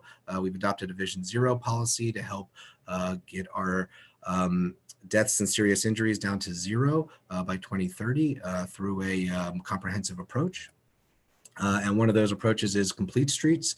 You see there a rendering of what South 17th Street could look like with an expanded Hamilton Health Center. So it's really not only about how people get around, but about how transportation connects land use as well. And so out of this chapter, we had some of the highlights are limited crossings, again, that create a real east-west divide. So how do we bridge that? And that's not just going to be through transportation, but through kind of filling in that Cameron Street corridor with more buildings, more businesses, and more residents. Harrisburg's mobility and access, primarily limited to the car right now. CAT, one of the things we heard a lot about was that CAT had limited hours on nights and weekends, particularly Sundays. And so we need to make sure that we're working with CAT to expand those options for residents, both within the city and going outside of the city, perhaps to jobs. Transit, on-street bicycle facilities. So we do have a really great street network and sidewalk network that allows people to drive around pretty easily, and also to walk around the city pretty easily, but we don't really have that parallel bicycle network. So having bicycle facilities that people from 8 to 80 feel comfortable using is important. And then really overall pedestrian safety is a concern throughout Harrisburg. A lot of times this happens on some of the state corridors that happen to be more designed for moving commuters. And we want to make sure that all of the city's roads, no matter who owns them, are safe for our pedestrians, because at some point in everybody's journey, they are a pedestrian. So out of that chapter come our goals. And again, a lot of these goals are designed to promote multimodalism, connectivity, but also new ways of seeing what our transportation network looks like, because that is public space. It is accessible to everybody. So how do we maybe re-envision that and use it for things like block parties and neighborhood festivals? So it's not just a road, it's kind of a space where people can gather. Looking at how is technology going to impact our transportation, and how do we prepare for that, and how do we make sure that the technology advances of the future are used to the best result here in the city of Harrisburg. And then again, the focus on the multimodalism, getting out a bike network, which we're slowly doing. We do have that. We do have the Capillary Greenbelt, which is a great resource that goes back to, again, the 1900s. But how do we connect that into our neighborhoods? It kind of just goes around the city right now. So how do we make sure that everybody has easy and safe access to that amenity? And a really big project, that was in PennDOT's was on PennDOT's kind of radar a few years ago was the Transportation Center, and they put together a huge plan for how to improve transit array and development around that. So let's focus on trying to enact that so that we're really tying our transportation and land use together as effectively as possible. And then here are a few more aspects of the goals for the mobility and access section. So economic development is the 5th chapter. Here you see the input from the community.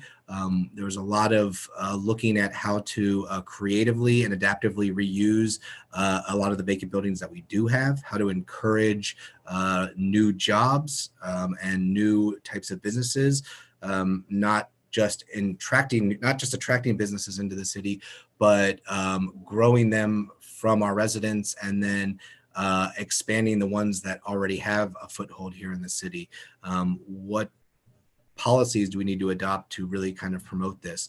And we are the state capital also, so there is a tourism component to what's going on here, as was mentioned at the Reservoir Park discussion. The Civil War Museum is the second most visited attraction here in the city after the state capitol. So we do have draws here. How do we take the best advantage of those?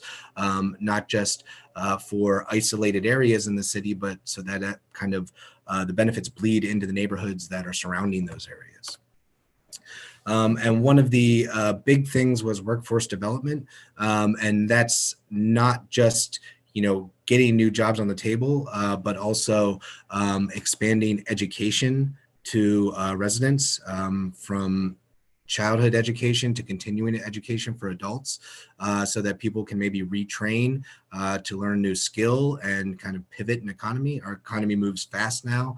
And so having a flexible workforce is important, but it's important that the workforce has access to the educational opportunities to be able to adjust to that changing environment. So really that workforce development is focused on education, and we're fortunate to have a few higher education facilities here in the city. And so really expanding the opportunities that they have to a greater percentage of our population.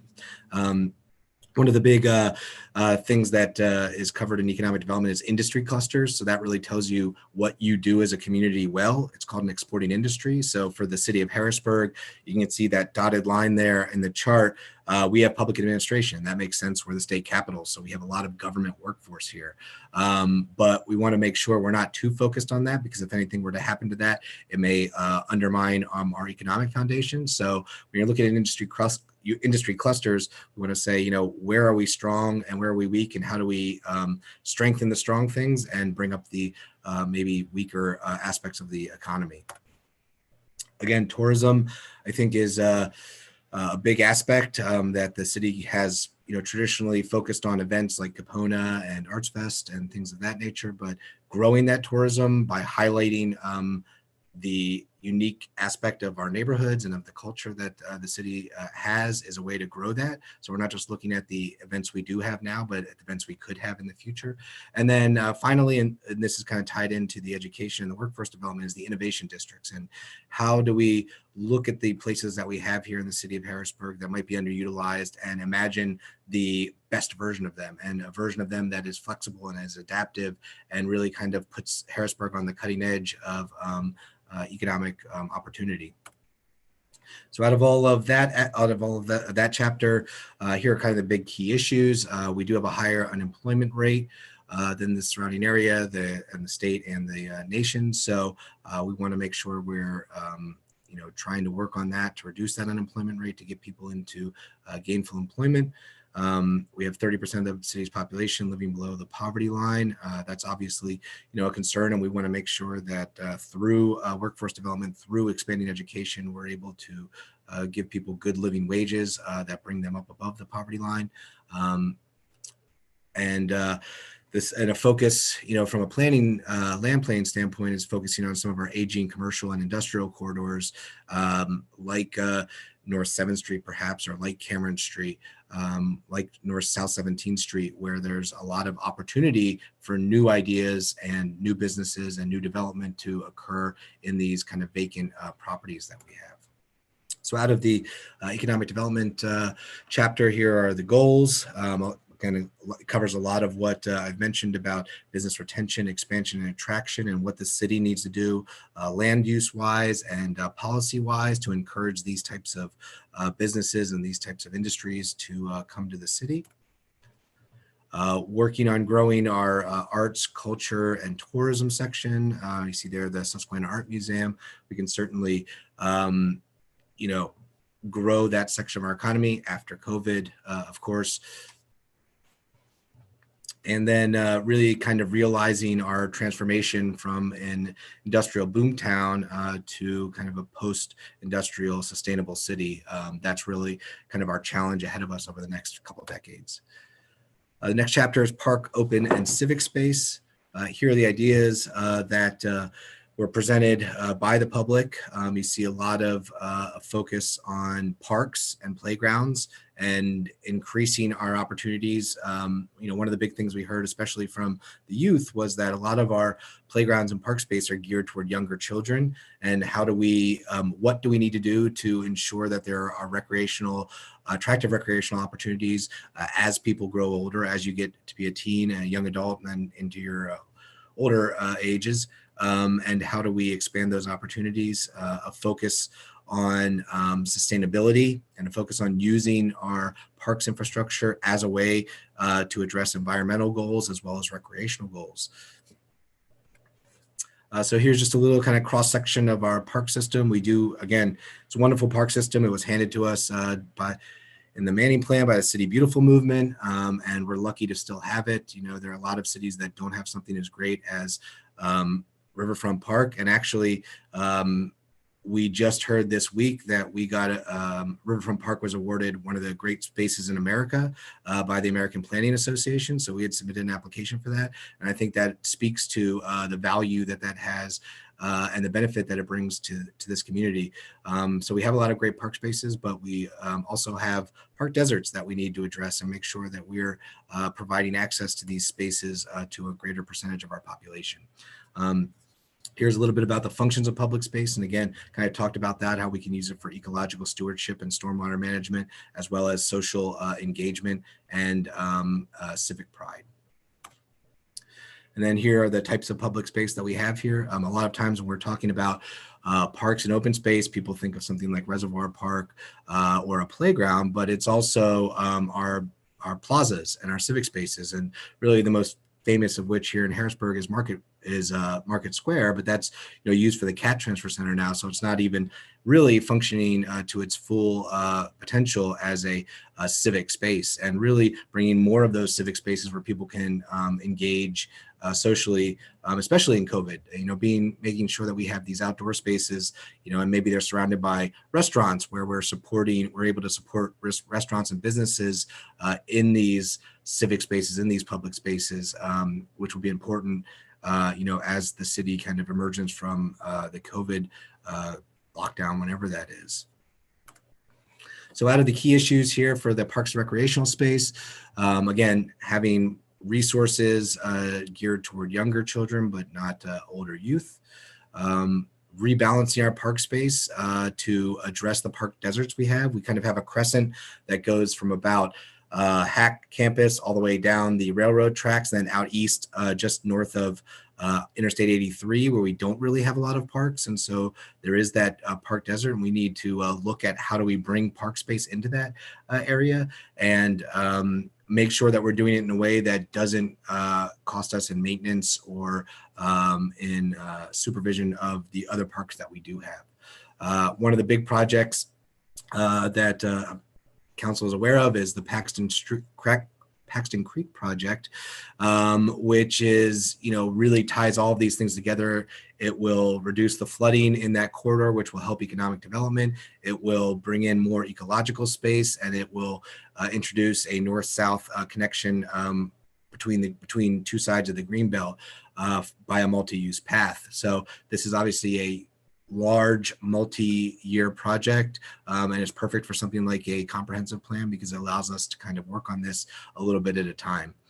And then finally down there, ensuring that we have more civic spaces, so not just parks and playgrounds, but looking at squares as the center of neighborhoods and what the area around those squares looks like, and how those spaces are used will be a real focal point in creating things like 15-minute neighborhoods where you have everything that you need within a walk of your house, whether it's a grocery store, whether it's a dry cleaners, or whether it's just some place to hang out and people watch. Out of the Parks and Recreation chapter, here are the goals. You can kind of see in that first map there, the park desert crescent that I was describing, where we don't really have any between Southside and Allison Hill. And a lot of that's due to the industry that grew up on the railroad lines there. Enhancing the aspects we do have, whether it's Reservoir Park, City Island, or Wildwood Lake.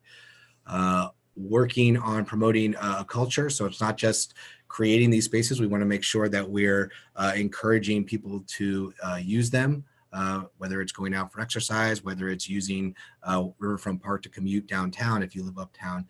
We want to make sure that we're bringing people to these places that we're creating. And then really using our parks as a ecological and stormwater management asset as well. And obviously that's important because we are in a partial consent decree with EPA. So our green spaces can really function as a way to help address, that additional issue that the city is dealing with. And then here's kind of a little bit of a focus in these goals on the civic aspects. Our seventh chapter is the historic and cultural resources aspect.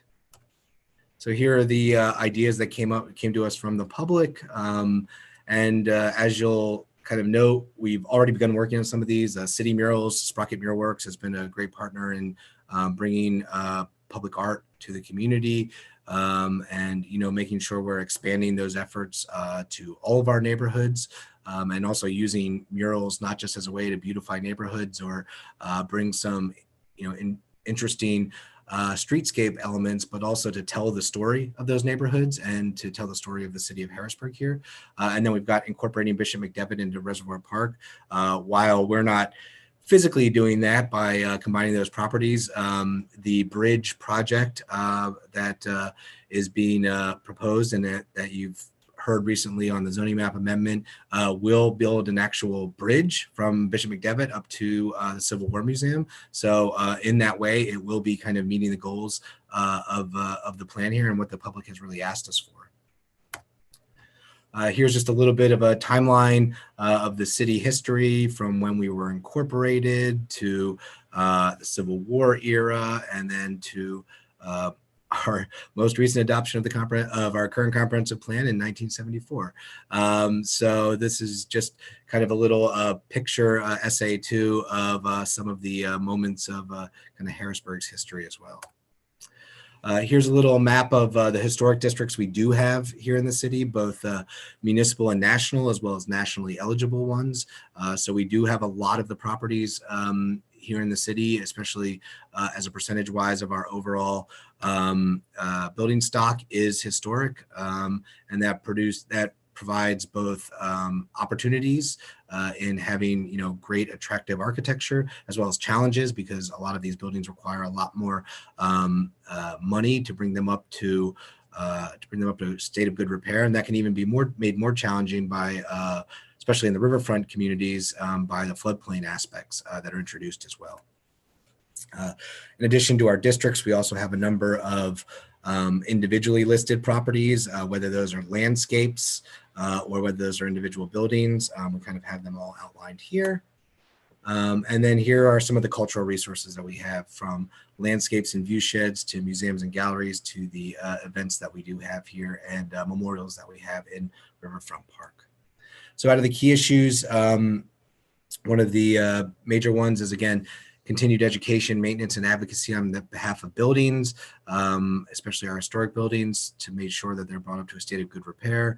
Our tradition of festivals and fostering more such festivals that, again, reflect the diversity of the city and the culture of the city in neighborhoods throughout Harrisburg. And then ensuring that we're expanding our cultural amenities, not just for visitors coming into the city, but for all of our residents as well. Here are the goals of the Historic and Cultural Resources chapter. You see there the adaptive reuse, and again, the bridge project will do that, but there are also other proposals for William Penn High School, and making sure that we're using our historic building stock and our historic resources in a way that benefits the public going forward in an adaptable way that can kind of address 21st century needs. And then finally, the last of the main body of the chapters of the comprehensive plan is the energy and utilities chapter. Really, the energy and utilities is a lot of it's focused on stormwater management, and we're fortunate that Capital Region Water is kind of out a little bit ahead of us and has adopted the City Beautiful H2O document to help encourage the adoption of sustainable and green infrastructure throughout our cities, but also looking at some of the other issues like free Wi-Fi downtown and how that ties into economic opportunity, or not even downtown, but really throughout the community, and how that ties into economic opportunity for residents. Net zero energy, this is a big trend in the architecture industry right now, which is buildings that produce as much energy as they use, so that we're not contributing to greenhouse gas emissions and the concomitant issue of climate change.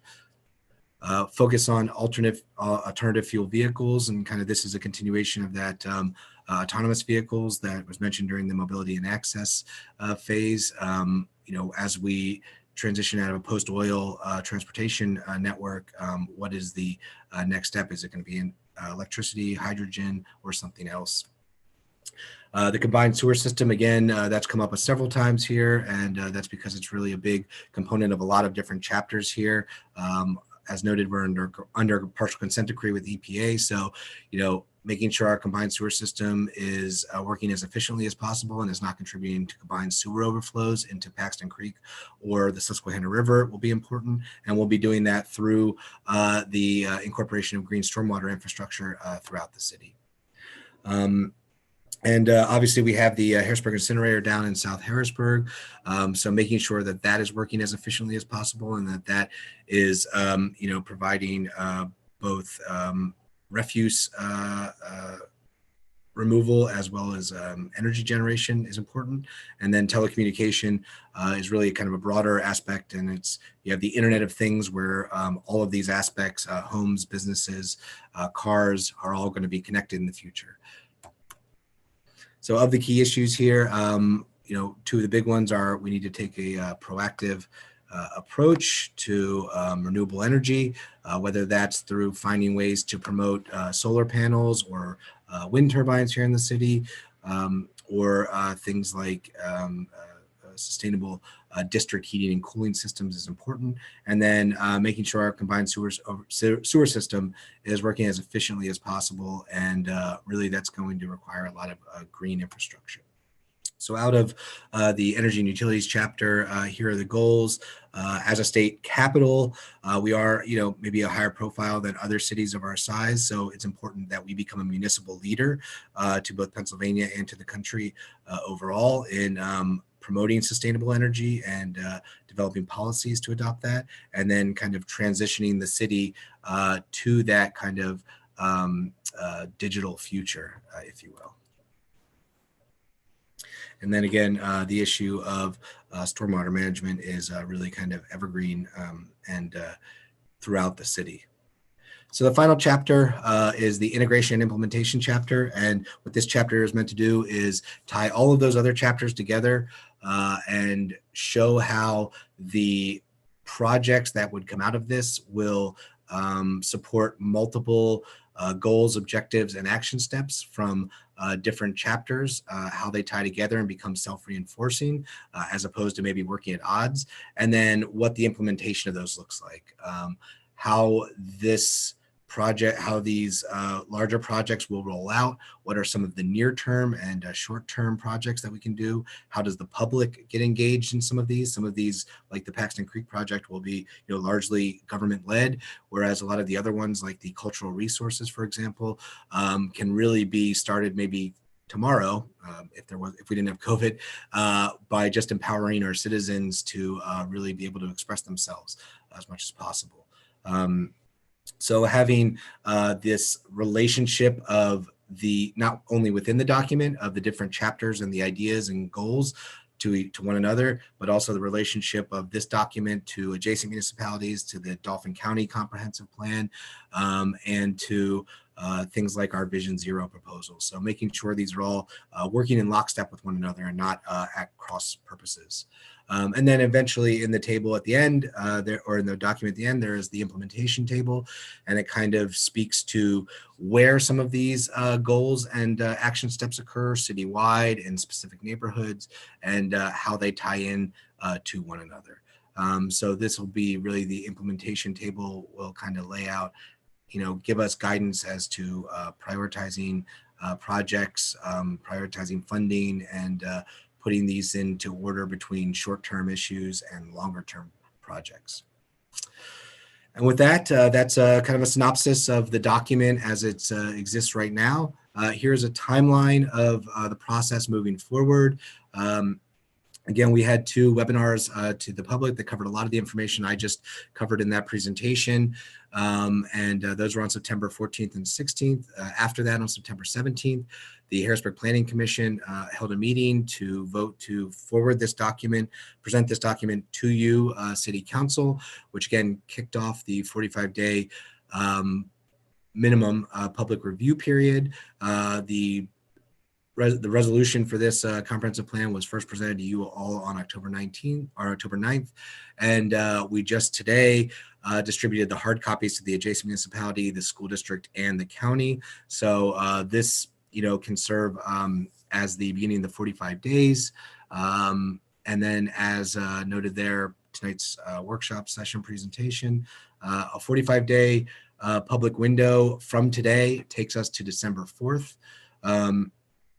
And this is really, again, the minimum period that the MPC mandates. We really have been collecting comments from the public since that September 14th meeting. So it's really been an additional 36 days.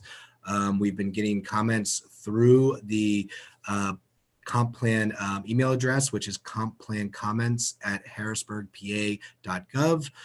We've already gotten comments from the public and had them submitted. So those will all be consolidated during the public review period, consolidated and organized for you all as city council members, so that you're able to see both the document itself as it exists right now, and then the input that the public has given based on their review of it, and that the input we've gotten from adjacent municipalities or the county.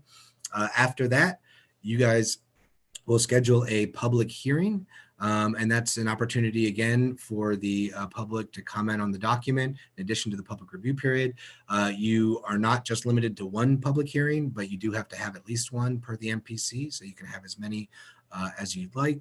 And then finally, there will be a city council legislative session and adoption of the comprehensive plan. With that, I'll leave you with the last slide here, which is kind of covers the website that we created for those webinars. That website is still up. There is a link to the draft document on that website. And if you have any comments, if any of you or you're aware of anybody from the public that has comments on the document, no matter what they may be, it would be best if they submitted them to that email there at the bottom, compplancomments, and that's plural, @harrisburgpa.gov.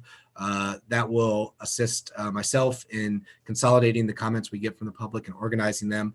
I'll probably organize them by chapter, so you'll be able to look at the different chapters and look at the comments from the public, and then go take that information and do with it as you will, depending on how you want to integrate the comments into the document itself.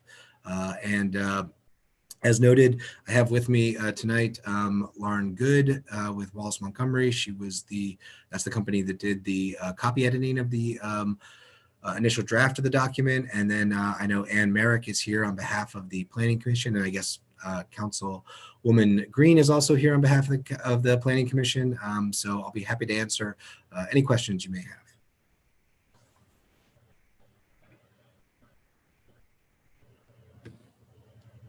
Thank you, Mr. Knight. Would the consultant or Ms. Merrick, do you have anything to add beyond Mr. Knight's presentation?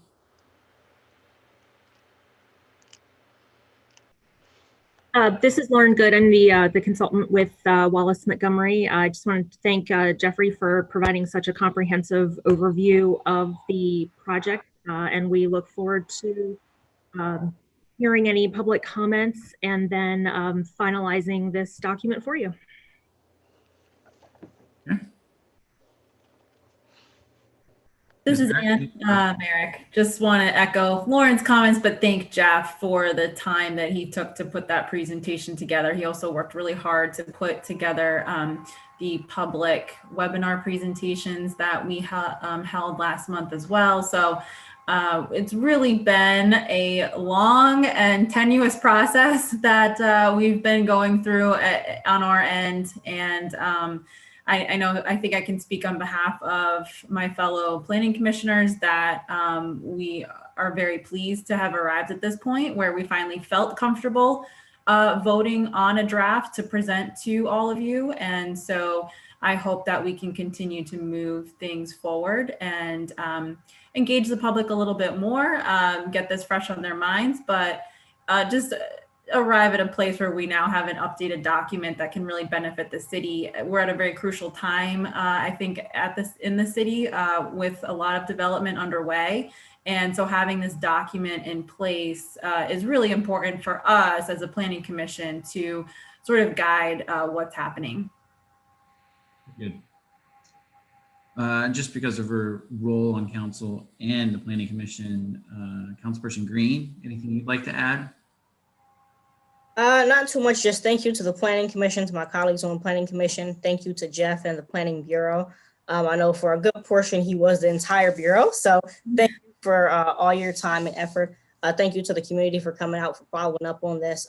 We've continued to get questions and feedback and support throughout this entire process. So I'm glad we arrived to this point. I look forward to the continued public comments and engagement and look forward to seeing what develops out of this. And hopefully, before we know it, we'll have an updated comprehensive plan for the city of Harrisburg. Very good, thank you.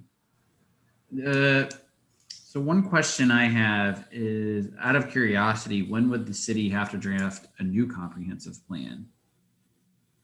Well, the MPC, I believe, makes recommendations of 5-year and 10-year updates. Traditionally, comprehensive plans have 20-year windows. But you may see a comprehensive update to the document at those 5 and 10-year marks. It really should be seen as a living document. And so it is important, I think, to make sure that we're updating it. Obviously, 46 years is far too long. So, you know, after this plan is adopted and we develop a zoning code from it and begin working on neighborhood plans and small area plans, I think it'll really be time to begin looking at an update of the plan itself. Okay. So I guess, while maybe not formal, but you would say maybe take a look in another 5 years. Yeah. And my hope was once we have an updated plan to provide updates on an annual basis to the Planning Commission and to City Council, if you'd like, on our progress towards the document, towards meeting the goals and objectives and action items in the document, so that you can know that we are moving towards the vision in the plan, and so that things, development is not untethered from that document. And then I guess my question is, I know for a number of reasons the project was delayed and we would have liked it sooner, but the data was collected in 2015. How reliant can we be on the data, given we're going to be using this for the next few years? I mean, at that point, it would have been 7-8 years old, and it's already been a lot of change in the city since 2015. Well, I'll let Ms. Good speak a little bit to the data aspects, but that's something we did hear from the public during the webinars, is that hey, why is this aspect not in it, or things have changed a lot and we need to include this. And you're correct, it was based on that information initially collected in 2015 and 2016, and certainly we expect that that's what some of the public comments will reflect. Is we'd like to see some more updated and more current stuff that's happening in the community. I mean, certainly COVID has increased the attention on having outdoor space for communities. And so we expect to see that in the public comments and to include that in the eventual document. But I believe Ms. Good can talk about some of the updating of the statistics they did. Definitely. We used the draft that had been compiled in 2016 sort of as the starting point for our work to update the plan. And we have incorporated information and statistics from a number of different sources that have been published since that time, including documents from the county, the state, and the Tri-County Regional Planning Commission. Also, we have used the most up-to-date census data. So we're still looking at the 2010 decennial census data, but incorporated the American Community Survey data, which has a lot of the information that everyone used to know as the long form for the census. And that is the most recent that's available right now, and is the 2013, 2017, or 2014, 2018 information. So that was the most up-to-date available at the time. And we've worked with the Planning Bureau to get some more updated information and have compiled that. So you'll be able to see that with all of the data tables or charts, or even in the reference portion of the appendix, those have all been annotated with the source and the time frame for that information. Very good, thank you. Okay. And I had a final question, but I can't remember it offhand. Maybe it'll come back to me. I'll open it up to my colleagues at this point, and I'll start with Councilperson Daniels. All right, so could you articulate a little bit more about the process? So the public has 45 days to submit their comments. And after that point, I guess City Council reviews the final document. Does the process incorporate City Council making amendments to the document, or is it just a yes or no vote when it comes up?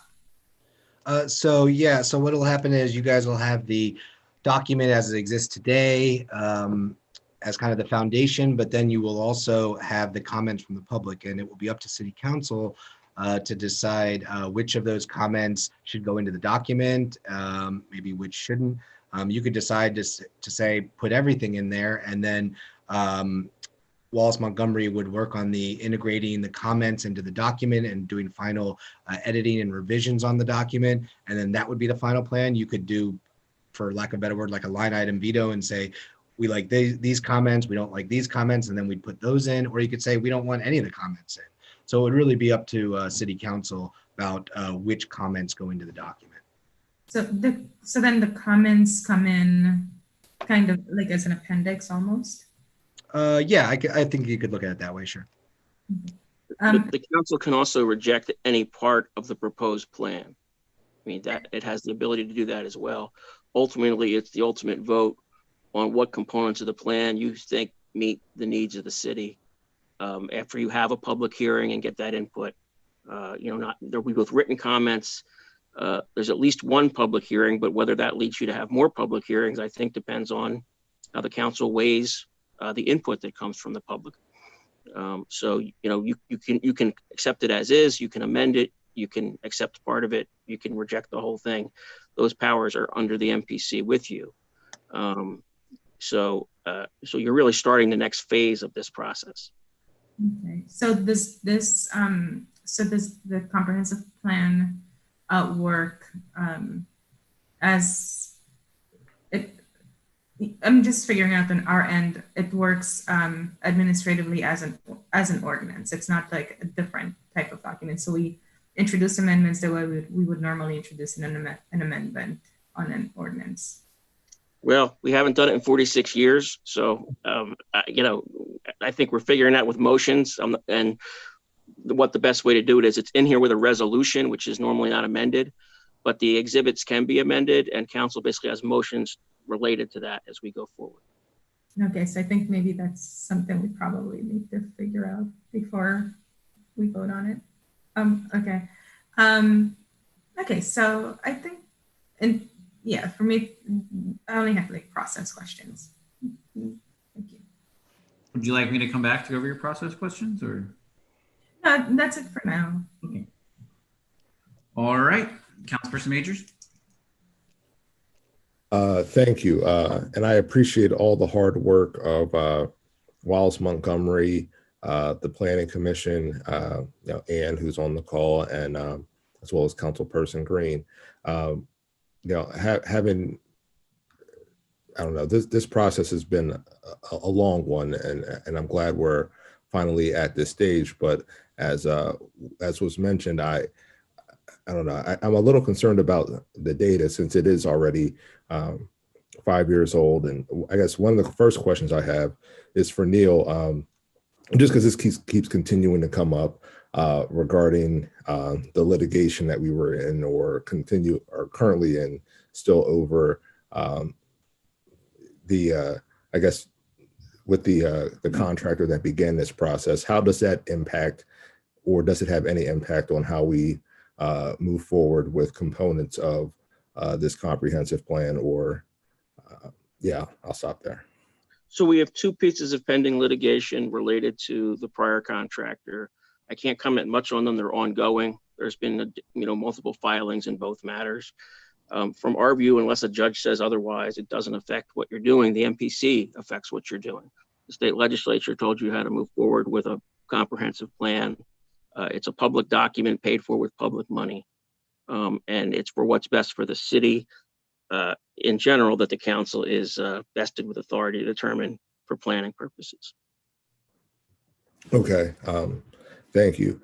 Yeah, and I appreciate the work that Wallace Montgomery did, but I think the one piece that I guess is missing in terms of the data collection, since I do know I had the opportunity to attend quite a few of the meetings that were occurring back in 2015 when the initial data collection was happening amongst city residents who could provide, real input.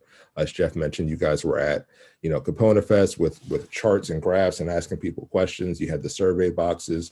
And I know we've had a couple of opportunities for public comment. And I guess it'll be incumbent upon us now as council to see what we want this new process to look like, because we are in this age of COVID. I guess my concern is that, some folks who have participated in the past may not have had an opportunity to comment just due to whether there were technology gaps or folks not being able to access the information. Because look, we all know, keeping our calendars straight on a normal day can be difficult, but making sure you can connect to a Zoom meeting or have the right email address and not having some of that tactile contact with a lot of our residents is one of the things that, as we're going to move forward, is something that I think we want to take into consideration. This was a lot of good information and a good overview. So I don't want to take away from any of the work that's being done. I just hope that, we continue to, work diligently. None of us wanted it to go this long. There were other things that, led us to this point. But I think, since we haven't done one in 46 years, not trying to delay the process any, but I think it'll be important for us to work to gauge and gather more public input as much as possible. So in terms of making any significant changes to the document, am I gathering that it's, I guess it's pretty much set in stone in terms of the data pieces. Is that correct? Or is there opportunity to collect more data? I mean, I think we're certainly, open to providing more data. And to the statistical aspect, certainly, even if we started creating the data, or even if we started creating the document today and trying to use like updated information, you'd probably only have access to like 2018 data from the census. Like there's always going to be lag statistics. So it's really going to ever be hard to get like a snapshot of where a city is at in the current moment. But I think with respect to updating the data, that's something we'll continue to look at and work with Wallace Montgomery on to make sure that, when we're doing the final version of the document, it incorporates the most up-to-date statistics that are out there.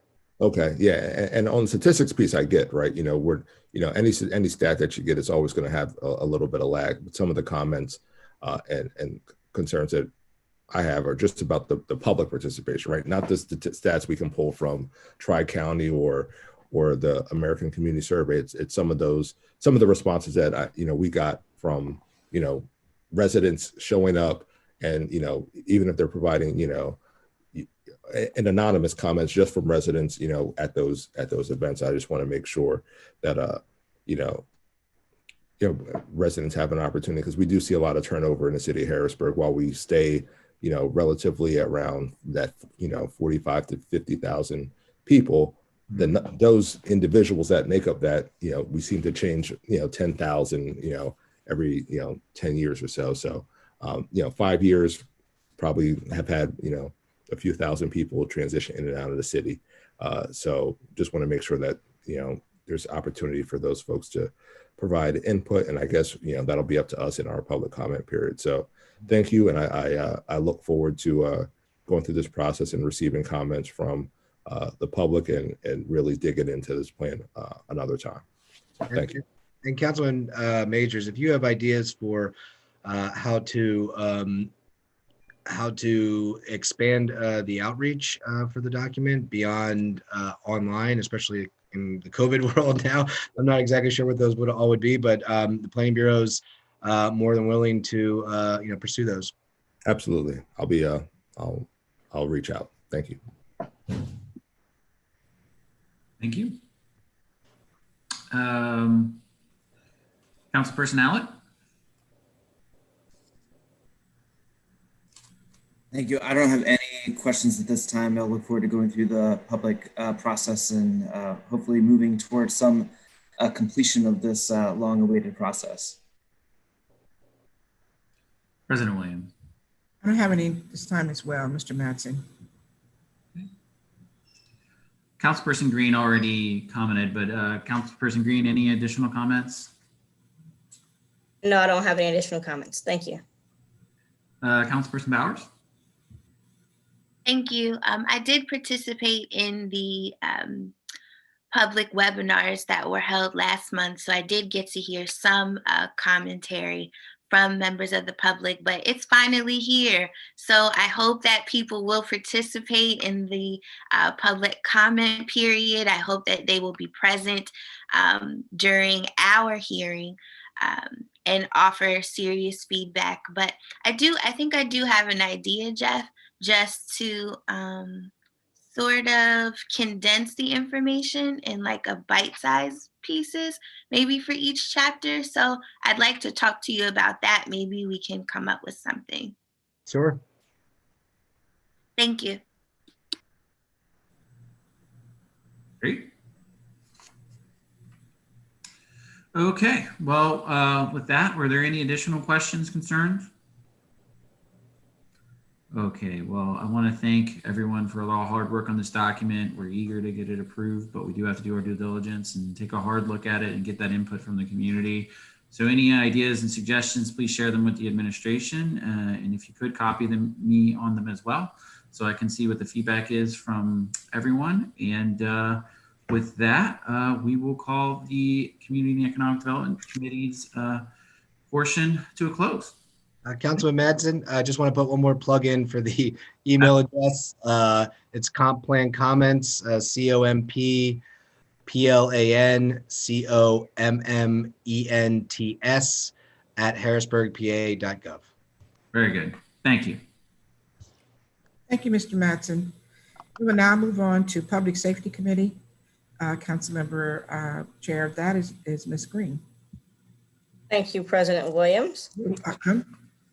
So this evening, we're going to be discussing Bill 8 for the Public Safety Committee.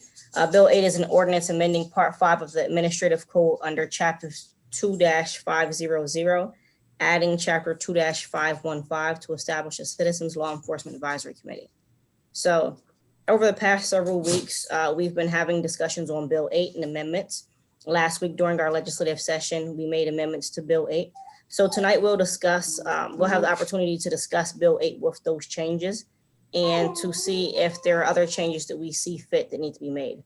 One change that I do believe was missed in the amendment process is the change from annual meetings to quarterly meetings. So that's something we'll need to look at amending at our next legislative session that this Bill 8 is on the schedule for.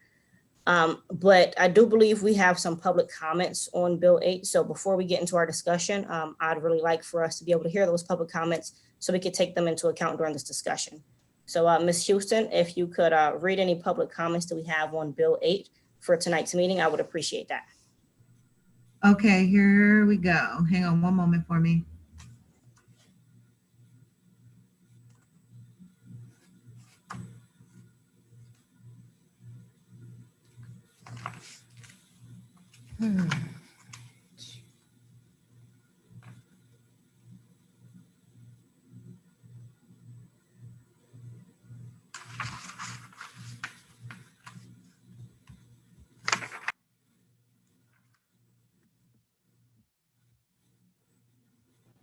Okay, bear with me here. So it looks like the first comment is from Anna White, and her comment says, dear members of City Council, with any policy and proposed bill, language is important. How we describe and identify the changes needed creates the difference between effective change and just another bill seemingly used to pacify or coordinate minimal efforts towards change. An advisory board, as outlined in the proposed Bill 8, still lacks the language and the strengths of the original desires behind a review board. The roles of the board members are not yet fully clear, and the number of identified appointment, which was originally used to grant more appointment by City Council based on community relationships rather than the increased mayoral votes, doesn't outline our need for more members being selected with closer connections to the community the council currently serves. We wish to keep the language community-centered and focus on the duties of the advisory board to oversee and be able to hold accountable the police force, whose aim should always be to work for and protect the community.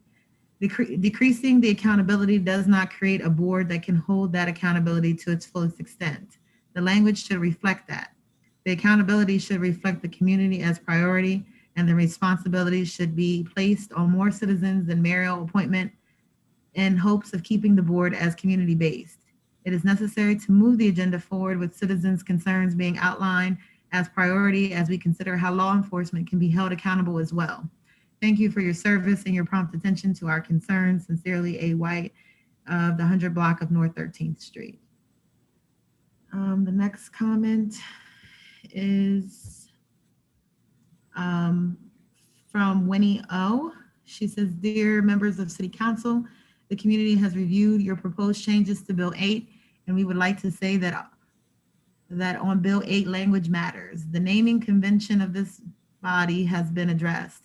We would like a review board and not an advisory council. The primary function this body must not be to serve the police bureau, but to serve the people of Harrisburg. We have submitted several concerns to our own community draft that still have not been addressed. Why is that? Issues such as the naming, accountability, role, and function, as well as intent of the board. Please address these concerns immediately, as the focus of this potential body should not be on meeting the needs of the Harrisburg Bureau of Police, but on holding the Bureau accountable to and meeting the needs of Harrisburg residents. Thank you for your service and your prompt attention to our concerns. And that is Winnie O'Kelly, South 13th Street resident. Next comment is from Courtney, and she says, regarding Bill 8, hello, thank you for accepting public comment on this bill and reviewing various groups' comments and suggestions on what to comment on. I was most struck by the powers and duties section and the thoughtful commentary provided by YPOC, Young Professionals of Color. What they describe as a community that is empowered to explore the options that will work best for community safety and policing while providing parameters for the Harrisburg Police Bureau to have community accountability and transparency in new and critical ways. A review board is essential in having dynamic, meaningful engagement and change. I want to share a perspective that highlights the disconnect between Harrisburg Police and the community. This perspective is built upon numerous experiences with city police and Dauphin County staff personnel. It's the issuing and wearing of buffs and other accessories, patches, sunglasses, jewelry, flags, etc., that incorporates the thin blue line. This is a symbol of separation of us versus them, of Blue Lives Matter, undermining or trying to minimize the reasons and need for Black Lives Matter. A blue line that is code for sticking together, that puts solidarity before the law, ethics, and everyday citizens police are supposed to work for. In any other situation, this blue line would be considered a gang symbol, with many examples of illicit behavior to back up the categorization. And yet, because it's police, there's some expectation that the rules that apply to everyone else are slightly different for them, which of course is precisely the issue. I've seen Harrisburg residents from all walks of life, ages, and mindsets react negatively to the blue line symbolism, and yet the response is often to further entrench in all the reasons why police wear this symbol instead of listening to why it is exacerbating issues and growing the divided between community and police. This is a place where symbolism is an outward expression of integral systemic issues that a community review board can continue to shed light on. It's also a concrete step that could be made can be made today to further community relations with the police. Ban any use and wearing of the thin blue line for officers and city employees, as well as in public buildings and venues such as courthouses and county buildings. We do not need a reinforcing visual of the divide, and removing the use of this symbol is an easy way to show action and commit to a new style of policing. This is from Courtney Malecki, 1900 block of Penn Street.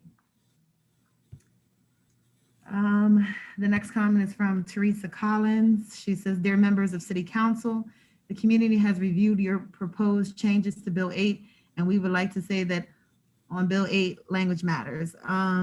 She says, the naming convention of this body has been addressed. We would like a review board and not an advisory council.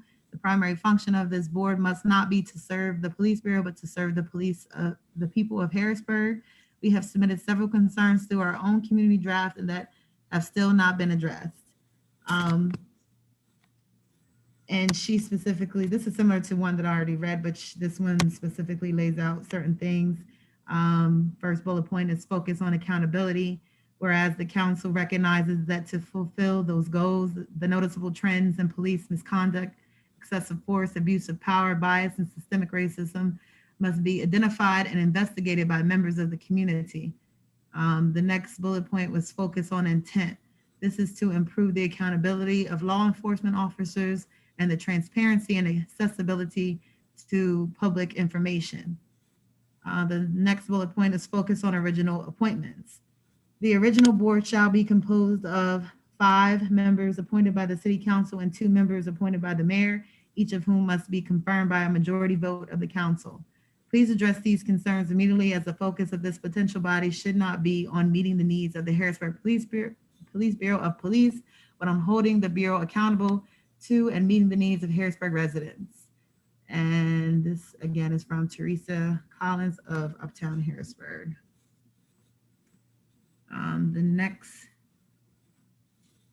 comment came from Rachel Peacock, and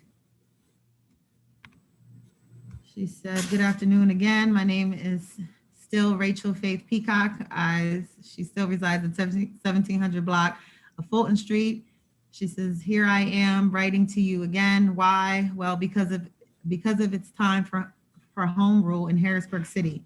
My friends have been working tirelessly around the clock to ensure Bill 8 is something that the residents of Harrisburg want and something that will serve our needs. While some work has been done, we need more. The way Bill 8 is currently written doesn't help or support the residents of our city. Residents are big mad that this proposed legislation only serves the mayor's and police department's interests. The city already caters to its white and powerful residents. I need this council to serve everyone. The mayor already has authority over the police department, but things haven't improved for the Black and brown residents.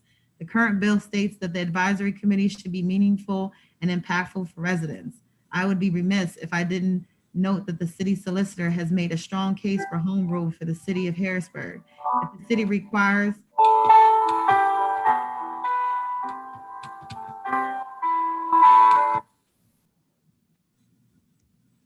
Hello?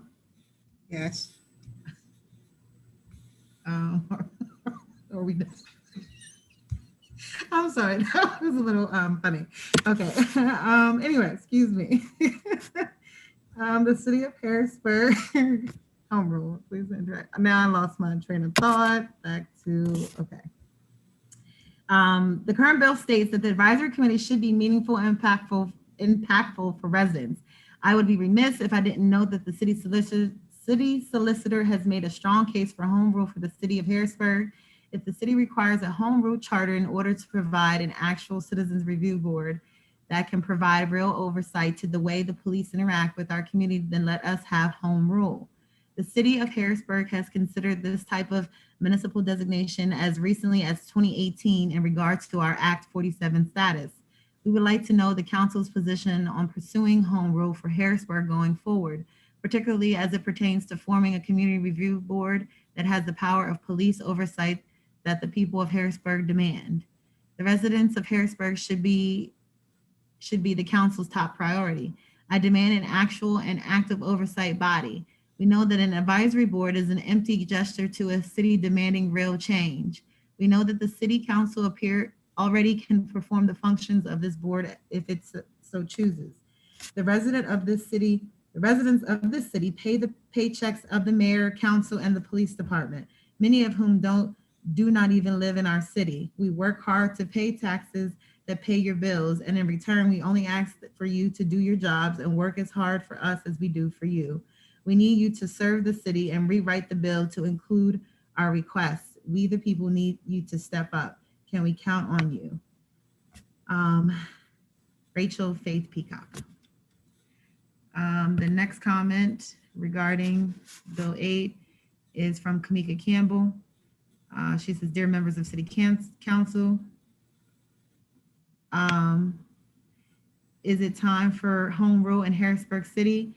Members of this community have been working tirelessly with you to make sure that Bill 8 is something that residents want and will be useful to them.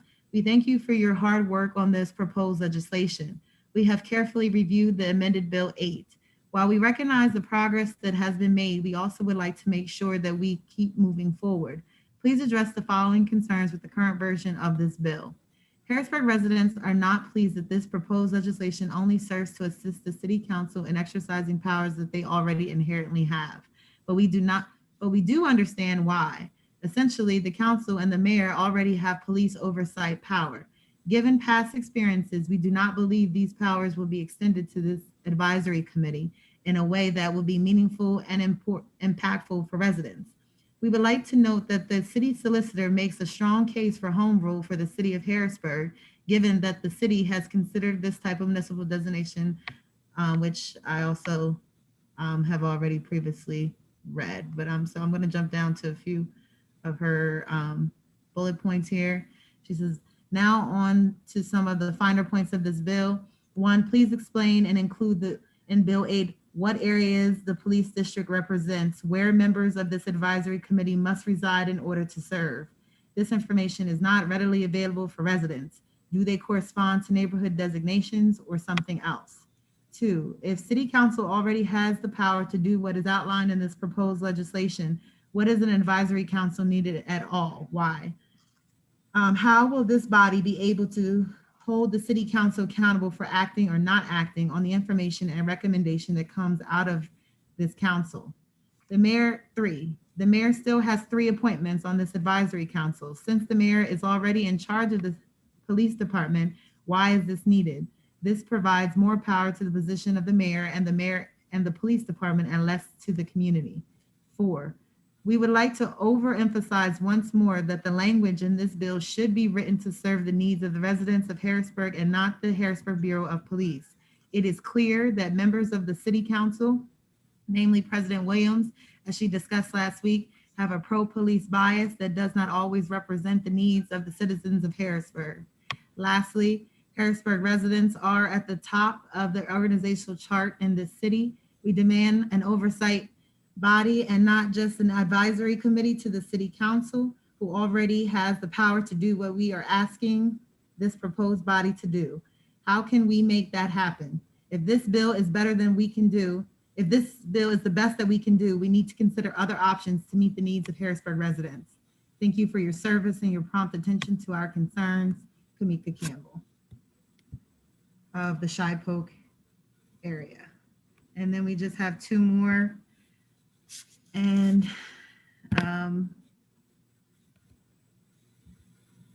actually, it's just 1 more. And this one is from Liam Hicklin, and he's of the Midtown area. He says, "Dear council members, thank you for taking the feedback you've gotten from the community seriously. It was encouraging to hear that several amendments were made to Bill 8, 2020 based on feedback from the public comments made to you by Harrisburg residents. After comparing the amended bill that you will be working on tonight to the original bill, I'd like to recommend you on the changes that have been made. However, there are still a few concerns that I have with the language of the bill. The first few concerns I have are points that have been brought up in each discussion of the bill that could be changed easily. The first is the language of the whereas clauses entering the police department rather than the citizen it serves. These clauses set the tone of the bill in its entirety and still suggests that the purpose of the bill is to change how residents perceive the Harrisburg Police Department. While it is true that improved relations between residents and the Harrisburg Police Department is desirable, the onus should be on the police force to do the work of changing residents' perception of the police, centering community needs, inviting transparency in how complaints are handled, and placing investigations under an independent body to show that they are willing to be held accountable will go further in changing the way the police body is perceived than creating a public relations board will. There were some great suggestions in how the language of the whereas clauses could be changed to center community concerns. The second concern I have is the power that the mayor has in appointing members to the board.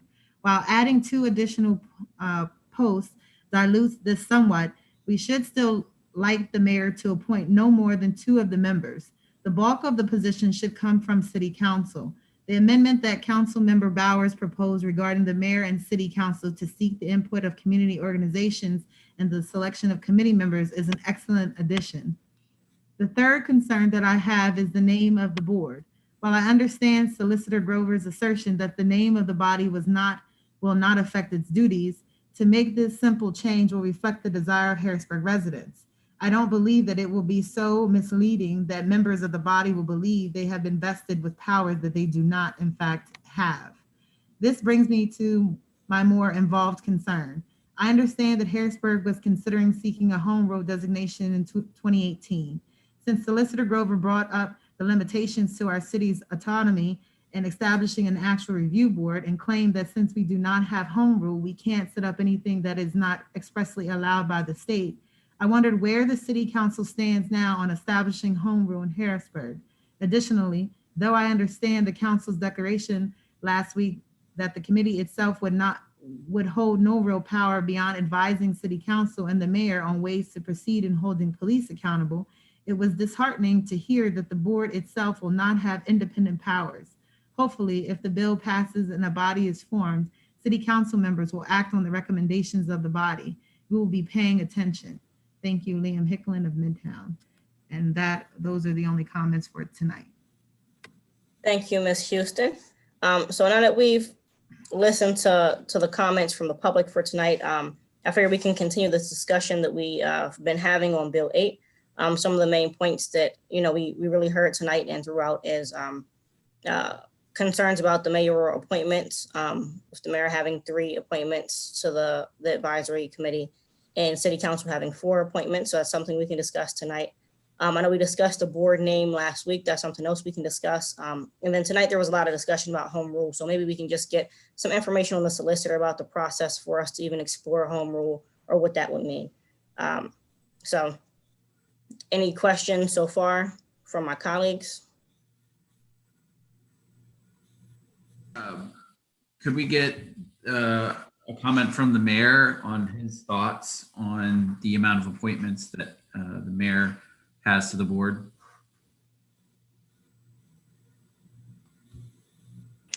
Yeah, thank you, Councilman. I would argue that actually the mayor is more accountable to the public than city council. I'm democratically elected. I'm replaced if I, in the eyes of the public, do not do what they want.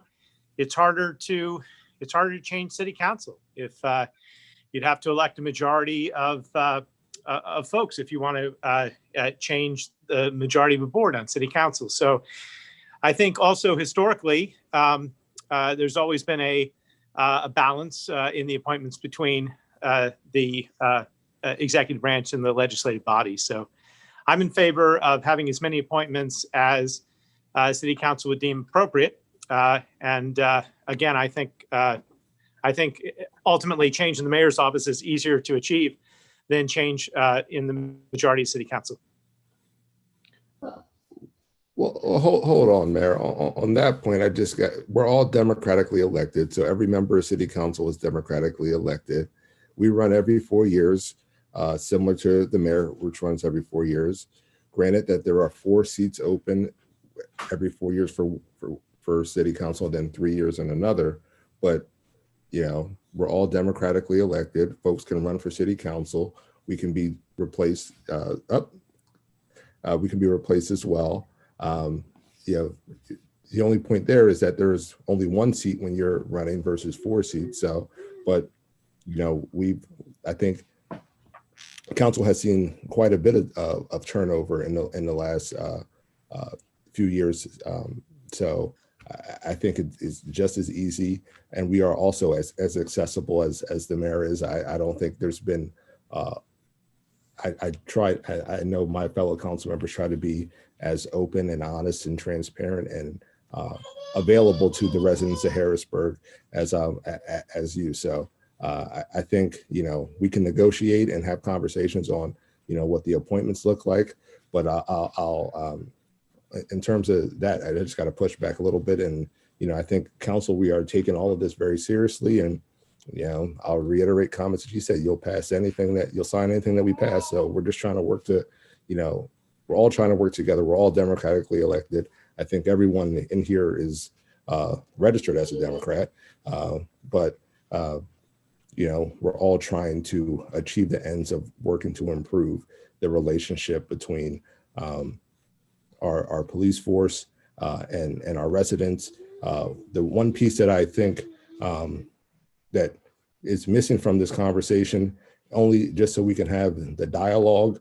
I think at the beginning of this, we had conversations with the police department as we were making these changes. We really haven't had too much input from them. They've been pretty silent on this. And not that I'm asking for them to, give their ringing endorsement, but to have a conversation on what policing looks like, especially as we're looking at trying to determine if we're going to have a law enforcement advisory committee, citizens law enforcement review board, a civilian review board, et cetera, because there's a lot of different naming conventions that we can use. I've been on PCCD's website and a few others, and NACOL and others, where, looking at what the name means and the powers that we can bestow upon the residents, and also exercising the power that we have here as well. So, I think that the question initially just was on, what you thought about, the comment from the citizens about reducing the mayoral appointments. But yeah, I'm sorry, I just had to make a comment there. So I'll go silent now. Yeah, Councilman Major, I hear what you're saying, and I'm not disagreeing. My comment was directed towards the public and was really a comment on democracy. I think the public should give careful consideration to whether or not it's easier to change one elected office or change a majority on City Council. After all, it's only every 8 years that you can actually vote for a majority on City Council. It's every 4 years you can vote for the mayor. It's just factually easier to make change in the mayor's office than it is for City Council. That was the comment. It was not meant to be taken personally. It was just a comment about democracy and how it works. If I may, jump in for just a second too. Not that I want to get into this, a back and forth debate about the roles and which role is more democratic or reverse. I think that it's not really about that. I think the one thing that's concerned me about this process at the end of the day is that, we are called as the duly elected body to develop this board, whatever we call it, as a means to take a step forward in an overarching goal to increase accountability between law enforcement and the community and vice versa, right? It's a two-way street. So I feel like on one hand, when we have these conversations, we have the responsibility enacted by the fact that we're duly elected to do so. for us from the legislative side and from the mayoral office on their side. So I do think some things to think about, and you know what, and I think some of the things addressed in a lot of public comment we can't address in Bill 8. I'll just be honest with that. I think that this goes larger than what we can actually enact in anything that we do, whatever you call it, community advisory group, whatever it is, you know, this goes far and beyond that. And it comes down to how we do increase that accountability within law enforcement, within the administration, and with that, because honestly, the best point that I heard is that, yeah, if law enforcement isn't accountable to us in city council, how on earth is it going to be accountable to an advisory board that's set up by council, right? The answer is they're not. So unless we can and look at a internal top-down structure in terms of how we address law enforcement, how we address the involvement with the community and things like that, that goes far and beyond anything that Bill 8 will do. So I think I want to level set expectations and say that we've got our work cut out for us that go well beyond what we passed with Bill 8 and the work that we need to do to increase what policing needs in Harrisburg, both now and in the future. So I just want to be very clear with that. This bill is not an end all be all for solving all of the issues that we are facing, but I think it does take a step in the right direction. Whatever we call it, it's going to be increased citizen participation in this process. And the accountability does go both ways with that. And so again, not that I want to get off the soapbox, but I think, you know, when I hear the same comments come in week after week after week, and I think sometimes, you know, members of the public are thinking, are they actually listening to us? The answer is yes, but we have this piece of legislation to work with right now, and we have our work cut out for us in terms of other things that we can do from a legislative standpoint, but there's some things we need to do from an administration standpoint. And Mayor, some of that comes down to you and the leadership that you need to enact from a mayoral standpoint within the Law Enforcement Bureau.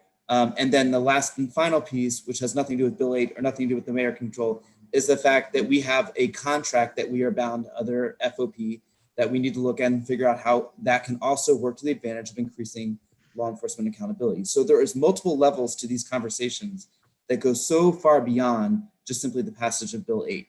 And again, like, it's not that I want to belittle the importance of what we're doing here, is that we cannot solve all of these things in Bill 8, and we won't.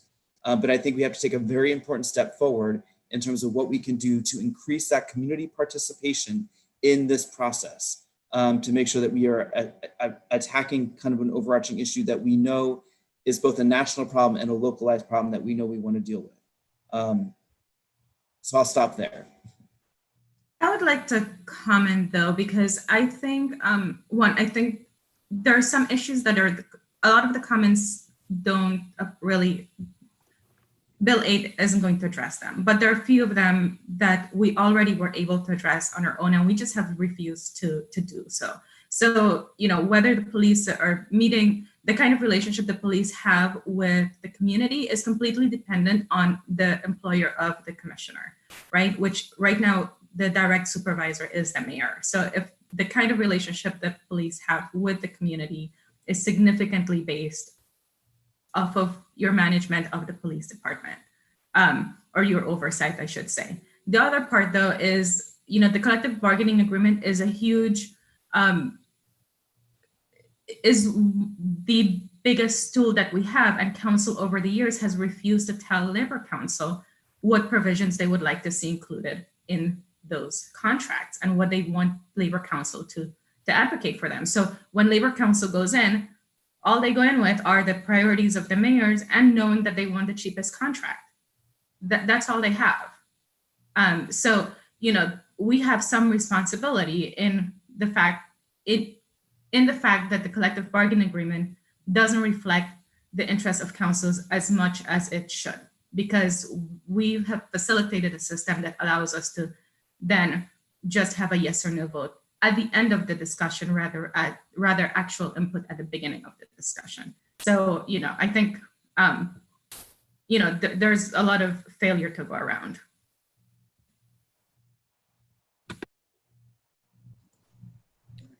Thank you all for those different comments. I'd completely agree that this is a piece of the conversation. It won't solve everything. And that wasn't the purpose of this, to try to solve everything when it comes to policing and the city of Harrisburg.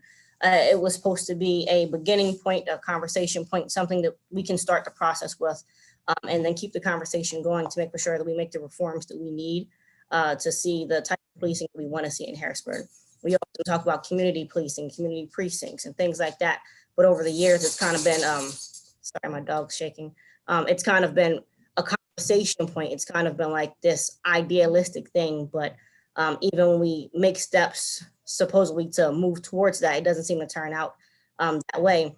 And we need to make for sure that it's no longer becoming an idealistic thing, but something that we're putting forth as a priority. That when we build precincts in the communities, that they're actually used that way, not that they're used as, break rooms. So we, those are important things that we need to make sure we continue to stay focused on. But bringing it back to Bill 8 and the discussion that we're having tonight, one of the points I wanted to make about the appointments is that the appointments in this bill are the original appointments to the board.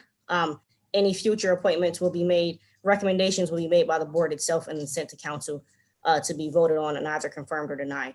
So I would be open to reducing the number of mayoral original appointments. That's something that, that's a conversation I'll leave up to council as a whole if we want to reduce the number of mayoral appointments or not. I'd be open to that.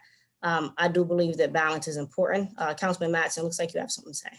Yeah, I guess my question is, it seems like a lot of the feedback we're getting from the public is from the perspective that this is always going to be a mayor that's friendly towards the police or pro-police. But in theory, someone next year could run on a platform of police reform and have views that are resembling a lot of the public's criticism. And in that case, the public or the electoral process would reflect what the public is saying based off the feedback we've got. And then that could be a good thing that the mayor has as many appointments as they have. It's just kind of like I don't know, philosophical thought for a second as we're brainstorming on this. So I don't know. I'd agree with you on that. I think it's kind of the comments on the appointments are kind of coming from the standpoint that the mayor is over top of the police department. So even if he was didn't have his not judging your views one way or another, Mayor Pappan's views, but if he didn't have his friendly views of the police department, it would be his prerogative to manage them either way. So if he wanted to see, or he or she, excuse me, would want to see specific changes, they'd have the direct power to appoint the management that would, bring forth the ideas they want to see in the police department. So I think that's where the ideas of the appointments coming from, is that the mayor will be the direct oversight of the police department, no matter who the mayor is, and therefore they'll have more influence over the structure of the police department. Because the one thing I would say is the mayor is working with this on a daily basis. We are not necessarily. They work closely with the commissioner and get the briefings. So in a sense, whoever the mayor is coming from a more informed decision, often more than council is. Now, I think that should be worked on and changed, but candidly, from an operational standpoint, that's usually how it works. And then, so I guess I'm a little concerned about restricting appointments from somebody who's more knowledgeable on the issues. And I'll just note that while the mayor does have those appointments, they still do need to be confirmed by council. So there still would be a there would be a check and balance there on the appointment piece. So I think that's one way. And as you mentioned, this is for a mayor, not the current mayor. So it's any mayor. So I think that's another opportunity for council to have to weigh in on, to have that advise and consent role on the appointments that come down. And I think I want to add to is, and I'm not saying this would be the case, but I think, when we look at this in the appointment process, it's important to have balance of perspective, even on this board, whatever we call it, because that perspective needs to be there. And for as many people we've heard public comment, weighing in on this, is the people stopping us on the street or reaching out to us on the side and offering their perspective. And so I think, I'm not saying that the majority of people in our city don't want to see this happen, but the perspectives on how really do vary. And so we've been hearing, I think, a very vocal, loud a proponent in the community, which I think is we have to listen to. It goes deeper, wider, and broader than that. And so that perspective has to be there. It has to be part of this process. There has to be diversity of thought and opinion into this group to arrive at solution, because if we don't enable that, we don't allow that, I don't think we've really helped, the overarching issue of what we want to accomplish throughout this process. So I'd agree with that. So if we don't have any other comments on the appointments, we can move on to another point that was brought up tonight that was discussed in the past, which is the name of the review board, advisory board, commission, council, whatever you want to call it, the name itself. I'll personally say that I'm not a big fan of calling something just to call it something, which is a lot of somethings there. But if it's an advisory board, then let's not call it a review board just because it sounds fancy, is my personal opinion. If it's not incorporating any more powers, then it's simply a name change. That to me feels fraudulent. It feels like you're just trying to convince people that you're giving them like everything that they asked for, when we don't have the power to give them everything that that we've been hearing in our comments. So I'm not for calling it a review board, but if anyone else has any opinions on that, feel free to speak.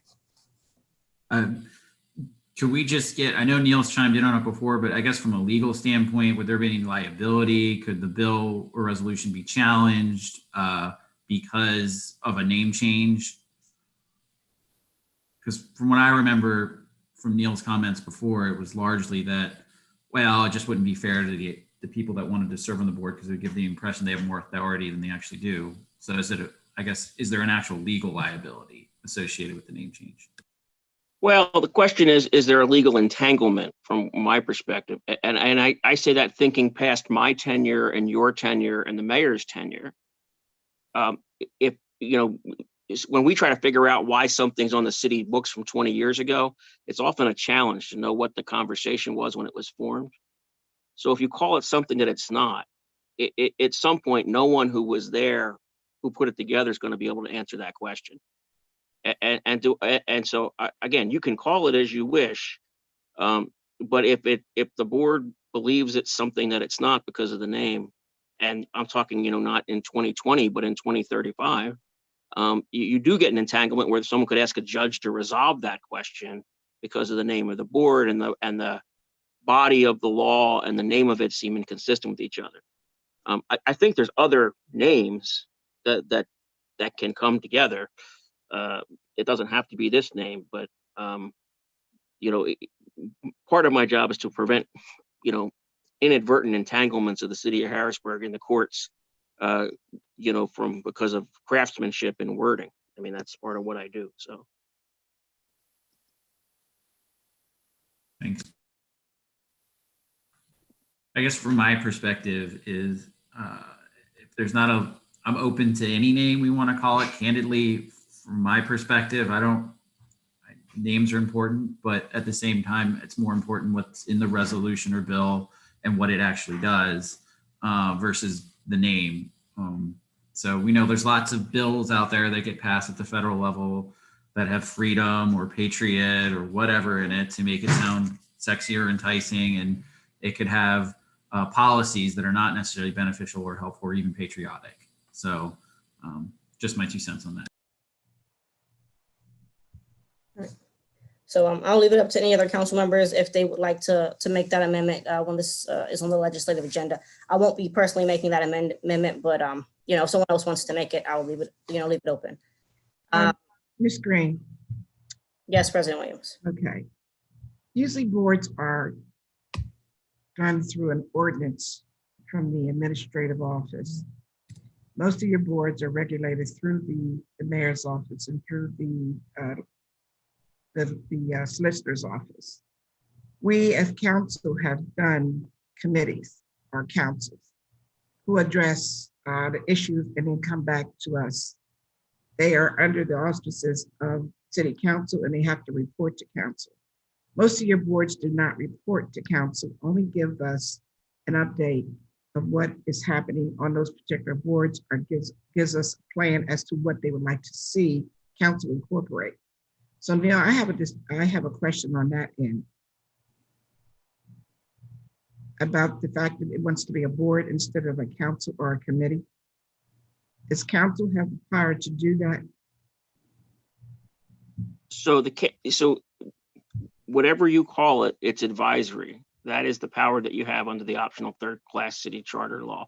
It does say it's under a section titled captions, boards, and committees, Right. Or commissions, boards, and committees. But it makes it clear it's the power to create such advisory things. Other advisory ones are called commissions. I will note that, the planning commission is there, and that's an advisory board. So, I do think you have discretion. I just think that for the sake of the long term, it has to be clear what the intent of the council was when they put this forward. Okay, when we incorporated the EAC, it was at that time, they referred to it as a board, and you at that time stated that maybe we'd be more effective as a committee or a council because it addresses the issues that the city has, but also it's under the auspices of the council. They report directly back to the council. And that comes out of the municipal planning or the Act 101 from DEP. That's where that comes out of. Okay.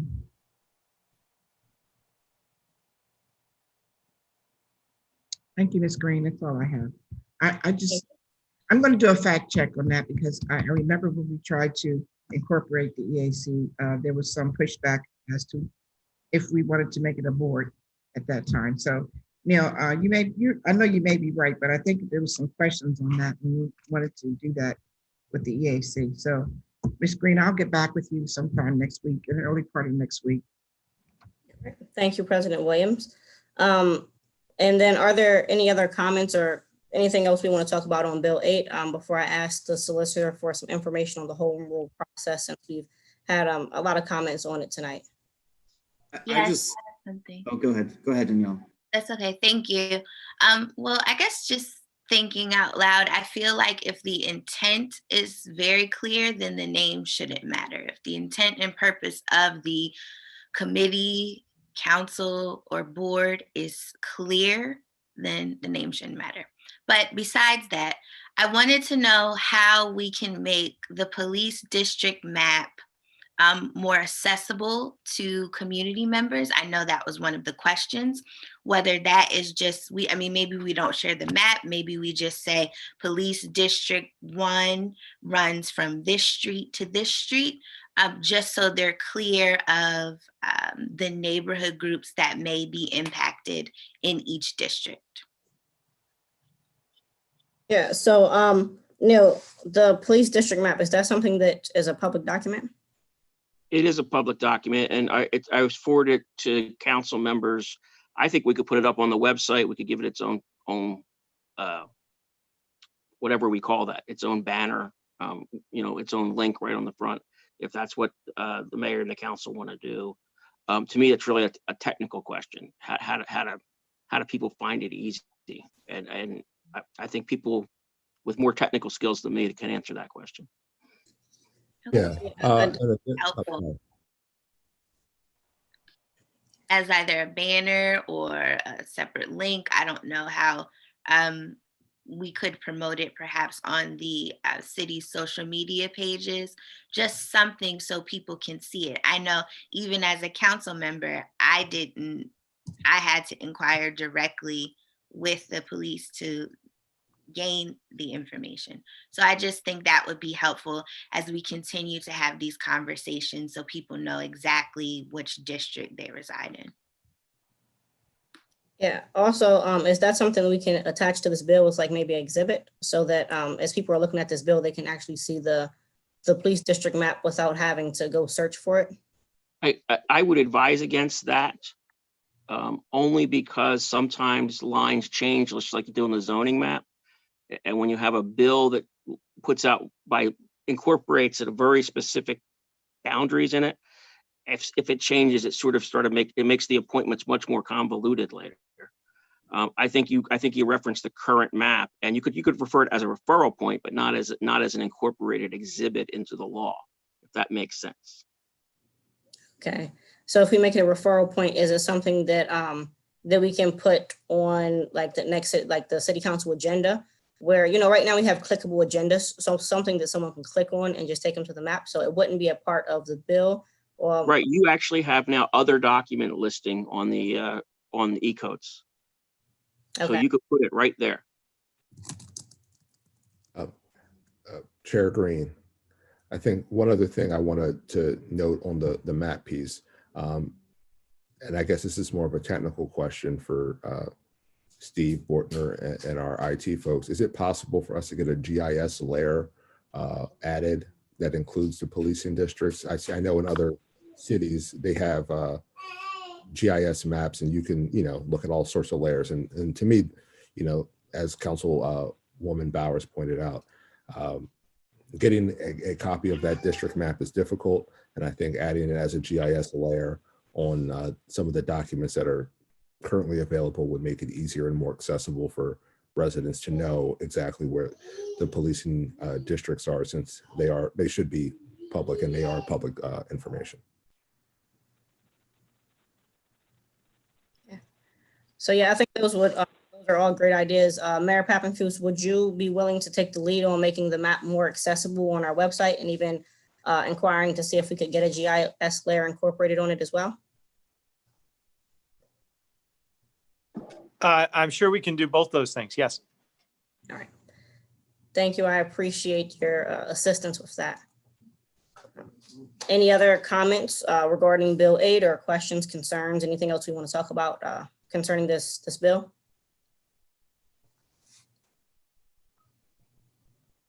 All right. If not, Neil, could you just give us a brief overview of the home rule process, since we've heard a couple of comments tonight on home rule, just so that the public has the knowledge of what home rule is, what the process would be, and what our role in council would be in initiating it? Certainly, because I wasn't aware I was talking about this and I didn't reread the home rule charter law before this started, but I could give you the general pieces of it. There are two ways to start a home rule charter for a municipality. One is by legislative act of the council, which votes the size of the home rule charter commission, and to have it put on a referendum on a ballot for a vote for both having a home rule charter referendum and for having a commission appointed, and then people have to run for that commission. And the size of the commission is prescribed in the state law, and I think there's 3 different sizes. I forget the number of people in the 3 different sizes. It also has to provide a budget for that commission to do its work. That once that is done, if the people vote for a home rule charter and a commission to be appointed, it's about a 9-month window for them to do their work and report back. And then their recommendations then come back to a second referendum on the ballot, whether to adopt the home rule charter as proposed. There are boundaries of what can't be in a charter, but the intent is to provide more local autonomy through home rule, which is authorized under the PA Constitution. So it's not a blank slate, but it does allow the structure of government and things like bodies and public offices to be added if what the commission determines makes sense, and then the public votes for it. It's about an 18-month process for it to happen, and then after that, it's normally into the next budget year when it actually takes effect. All right, so thank you. It's a long road. So we've got a couple comments. So Mr. Madsen and Mr. Allett, or whichever order. Go ahead, Mr. Allett. I was just going to say that I mean, home rule was part of the Act 47 recovery plan, and they wanted the city to consider that. We had a lot of lengthy discussions back, I want to say it was in 2015, Shemaine Wanda, does that sound right? Exactly. And it's a very deep question to go down that path. When we had the conversation early on, we were not comfortable with the idea of homeroom as a means of financial recovery, because while we would be granted different taxing authority, we'd be still taxing the same pool. So it became yes, let's go down the home rule process, and we didn't feel like it was a great message to saying, hey, we're going to get this only to know that we have the same pool of people to handle the same amount of taxes and things like that. And I was concerned at that point that that simply going home rule as a means of financial recovery wasn't necessarily the reason we should do home rule at the time. Now, there's a whole lot of other things that home rule can do, and obviously change the structure of government. And that is a really deep-rooted conversation that this community may want to consider and have. And that's something that becomes a larger community conversation. So I think that's part of, I wanted to give some reference, at least from where I knew that where I was sitting from a council perspective back then, why we weren't entirely thrilled with the idea of going through that process then, because it was so tied to this notion of financial recovery when we felt that that was misleading at that point in time. So I just wanted to add that nuance from back in the 2015 timeframe. And I think you might want to say too that economically it would be higher tax burden on some of the homeowners in the city of Harrisburg. So that's one of the reasons that also we did not move forward with the home rule. Neil, maybe you want to give her a copy of the home rule, and so she can see the different areas of what given the tax authority would do to the residents of Harrisburg. I can do that. I will note that we had looked at home rule very deeply. About half of the municipalities that looked at it did not pass the second referendum. Right. They passed the first one. The study was done. It's basically a study commission at the end of the day, and then they rejected it. I would be negligent not to note there's a second way to get home rule, which is the public can petition for court for it, and it's right within the statute. So if the public really wanted it and they thought it was the solution they wanted, they could petition to have a commission appointed. I think they only need 10 people to be on the petition, but then still have to get it on the ballot and get it voted for. Right. I don't know that that's ever actually happened in Pennsylvania. It may have, but if it is, I don't know that. But that's in the law. So there are proposals up on the Hill to change the home rule law again. I don't know if that has legs this year or not. It was moving through rather swiftly in the summer, and then I think it sort of stopped. So, after home rules were changed for some distressed municipalities, there has then been subsequent tax litigation up through the courts, which have taken away some of the benefits to the municipalities. And there's no prediction right now whether some of the benefits they thought they'd be able to get in terms of self-sufficiency are going to withstand the challenges without another change in state law. So it is a pretty iffy financial question at the moment. And it really experienced that, correct? With some of the taxes that they wanted to enact that got taken away as part of litigation. Some of the taxing percentages did get taken away. And yeah, they've gone back and forth. Scranton has been hit hard. There's a case up in the courts right now, which it basically caps every municipality under the Local Tax Enabling Act's total tax based on the real estate assessed values, regardless of what taxes you have. It has a total cap. And that cap is, for some of us, making it very difficult to pay the bills. Okay. One thing I was going to just add real quick is that there are some counties that went through home rule, and since this is largely focused on the perspective of Bill 8 in terms of police reform, I mean, at some point, the district attorney's office at the county's part of all of this as well. And I think if it wants to be substantive reform, that needs to be included as well. And then also, residents live, work, and play throughout the region. And we know that they could have encounter bias not too far from where they reside, So for example, if you're a resident and you live in Harrisburg and you want to go to Hershey Park and you drive down Cameron Street on that commute alone, you're interacting with 5 or 6 different municipalities with 5 or 6 different police departments.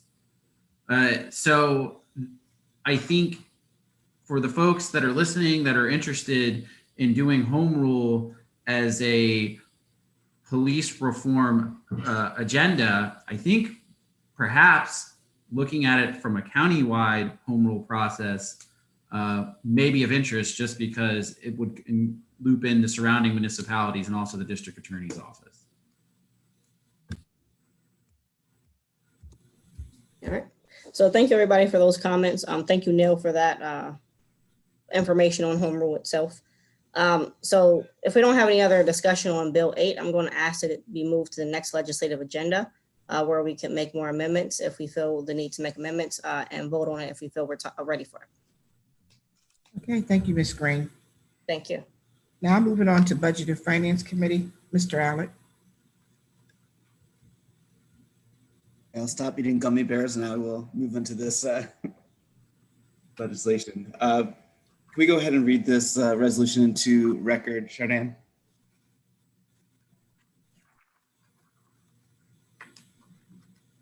One moment.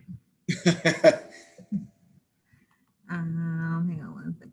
Okay. Resolution 71 of 2020 is a resolution authorizing the city of Harrisburg to facilitate the completion of certain improvements in the ongoing Mulder Square project to be funded through the Commonwealth of Pennsylvania's Redevelopment Assistance Capital Program, RACP, under an award made to the Redevelopment Authority of the City of Harrisburg, and otherwise approving the related RACP reimbursement agreement between the city and the Redevelopment Authority to advance reimbursable project costs in a sum no greater than $3 million in a manner consistent with the terms and conditions of the RACP grant.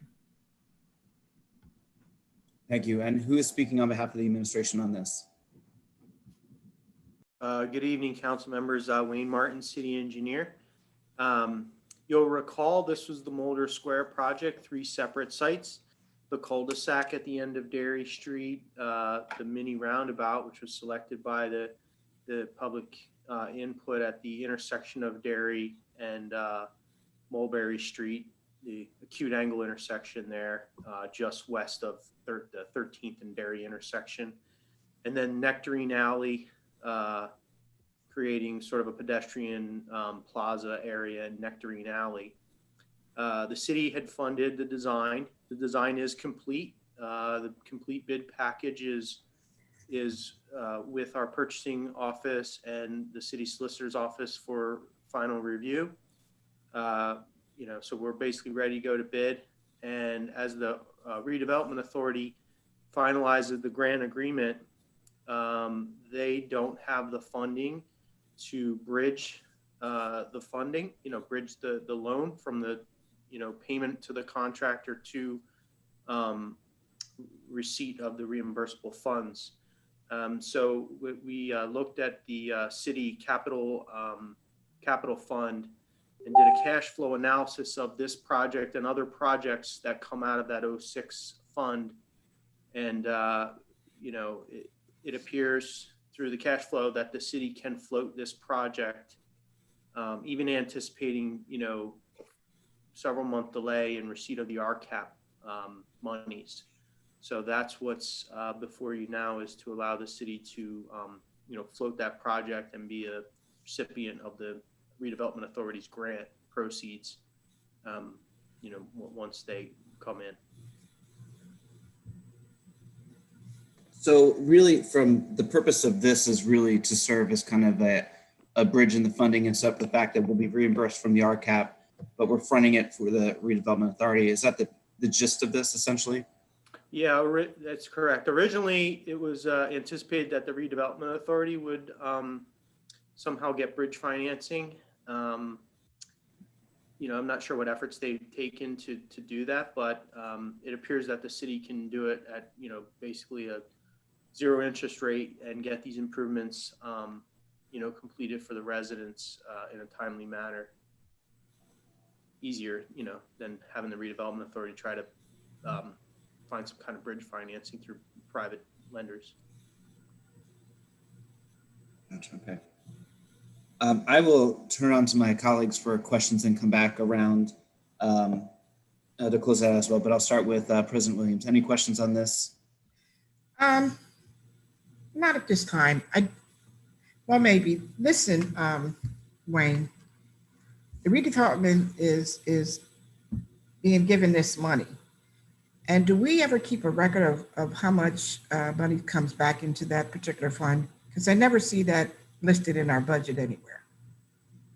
The fund 6, I think my understanding is that was put on books like 2 years ago. Pardon me? The fund 6 account, the capital fund, our city fund. So you put that under the capital funding? Mm-hmm. We call it fund 6. I don't know the exact number, but it's like 06006. I'm very much aware of that, but can we get a copy, or can we get an accountability of how many funds go back into that account? Yeah. Yes. Oh, so what goes into it for the long period of time, the street cut permitting fees go into it. They still do. Some of the hotel tax revenue had gone into it to sort of seed some of these larger projects, and then all of our reimbursement grants, so like Impact Harrisburg grant, PennDOT multimodal grants, Green Light Go grants, those all come back into the fund to reimburse the fund for the money spent on the I project. just have a problem with that. When we combine all those funds together, it doesn't identify what they're being used for when they've been taken out of that particular funding. But I just like to see what comes into that particular fund. I know we at one time wanted to merge all of those different funding. I like to see how much comes in and where we are historically at with that particular fund. Yep. I will talk to budget and financing and get that. Okay, thank you. All right, Councilmember Green. Thank you, Vice President. I don't really have any questions on this right now, but thank you. Councilmember Madsen. No questions for me, thanks. Councilmember Bowers. I don't have any questions. Thank you. Councilmember Daniels. No questions. And Councilmember Majors. No questions at this time. Wayne, my final question. So once we pass this, is that administer the funds, right away? Is this happening within this budget year? Is that the timeline that we're looking at right now? So we have to wait until the redevelopment authority finalizes its grant. And I checked on that last week and they were still, pushing. They have a consultant they use, or a contact, I guess.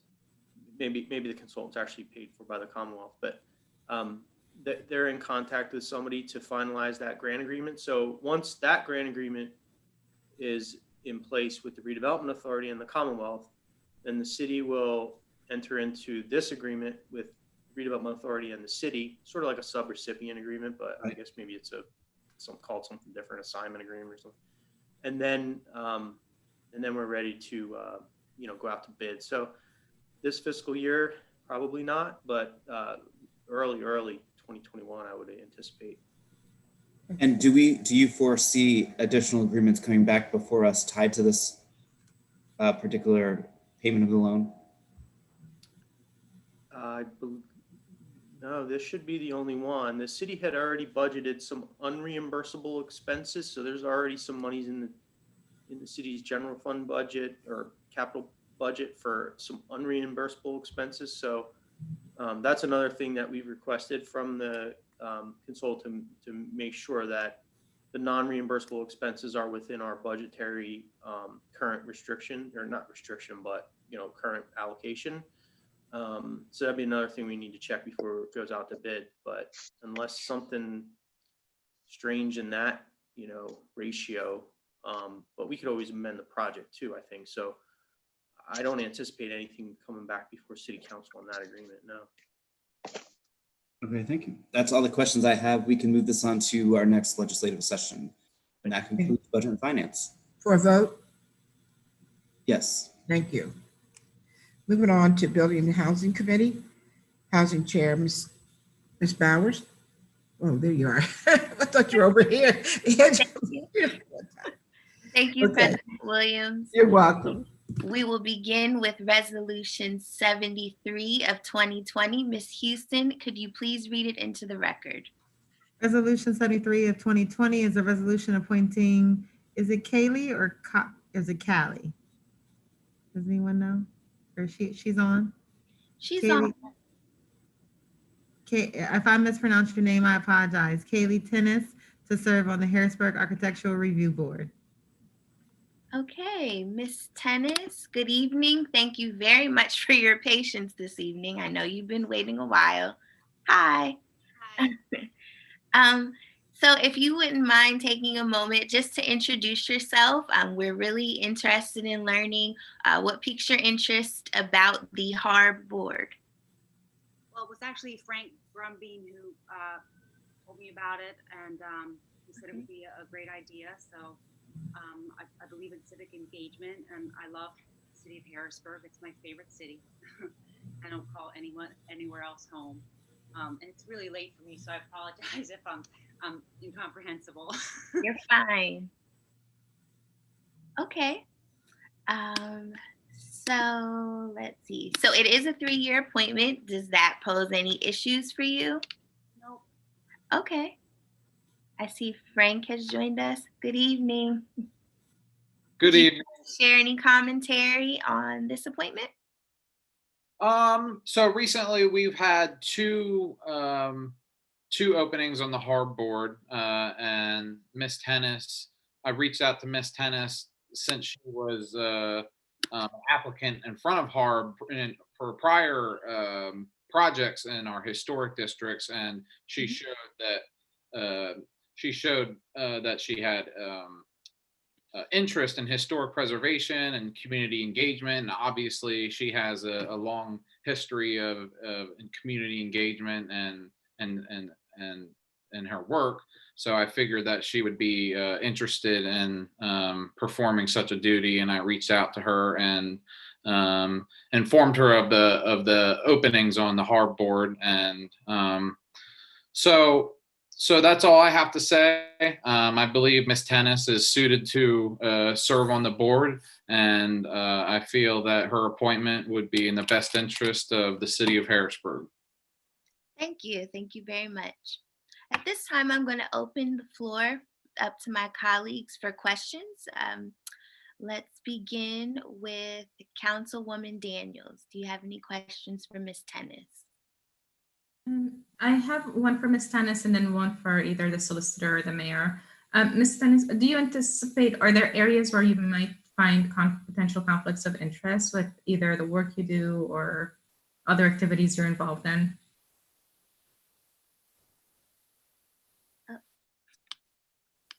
I think you're muted. She's not muted because so we can't hear you. Can't hear you now. Maybe I should just yes. Yes, we can hear you now. Thank you. Thanks for the question, Councilwoman Daniels. I don't see any conflicts of interest, but I'm not a lawyer, so perhaps somebody who's more familiar with what those might be. So from my experience as the staff who manages the HARB board, typically when there's a conflict of interest regarding an applicant and a board member, they usually abstain from voting on any cases on the HARB, and that's how we've usually dealt with potential conflicts of interest. So if that would ever arise, I believe that would be resolved by abstaining from participating in a conversation. Thank you. And for the solicitor or for the mayor, which appointment category is she? Do you mean a mayoral or a council person? Is that what you're asking? No, you see the different requirements for the board. So I just wanted to know where she falls. I don't know the answer because I had not prepared this, but the Law Bureau will have you an answer tomorrow. Okay, thank you. Okay. That's it for me. Thank you. Councilman Majors, do you have any questions for Ms. Tennis? I get, so no, I was just reviewing, taking another look at your resume and the work that you're doing and the volunteer work that you do, Ms. Tennyson. We appreciate your willingness to serve on this board. And I think based upon the resolution, I just have it pulled up again, that and we could just verify with the Law Bureau, but it looks like she may be falling under the 4 additional persons with a knowledge of an interest in preservation of the historic overlay district and reside therein.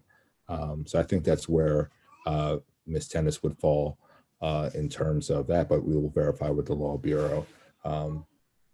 And again, just thank you for your willingness to serve. We know we do. We ask a lot of our residents, and ensuring the historic neighborhoods in Harrisburg is important. So look forward to being able to work with you moving forward. Thank you, Chair Bowers. Thank you. Councilwoman Green, do you have any questions? No, I don't have any questions. I would like to say thank you for your willingness to serve. I look forward to working with you in the future. Thanks.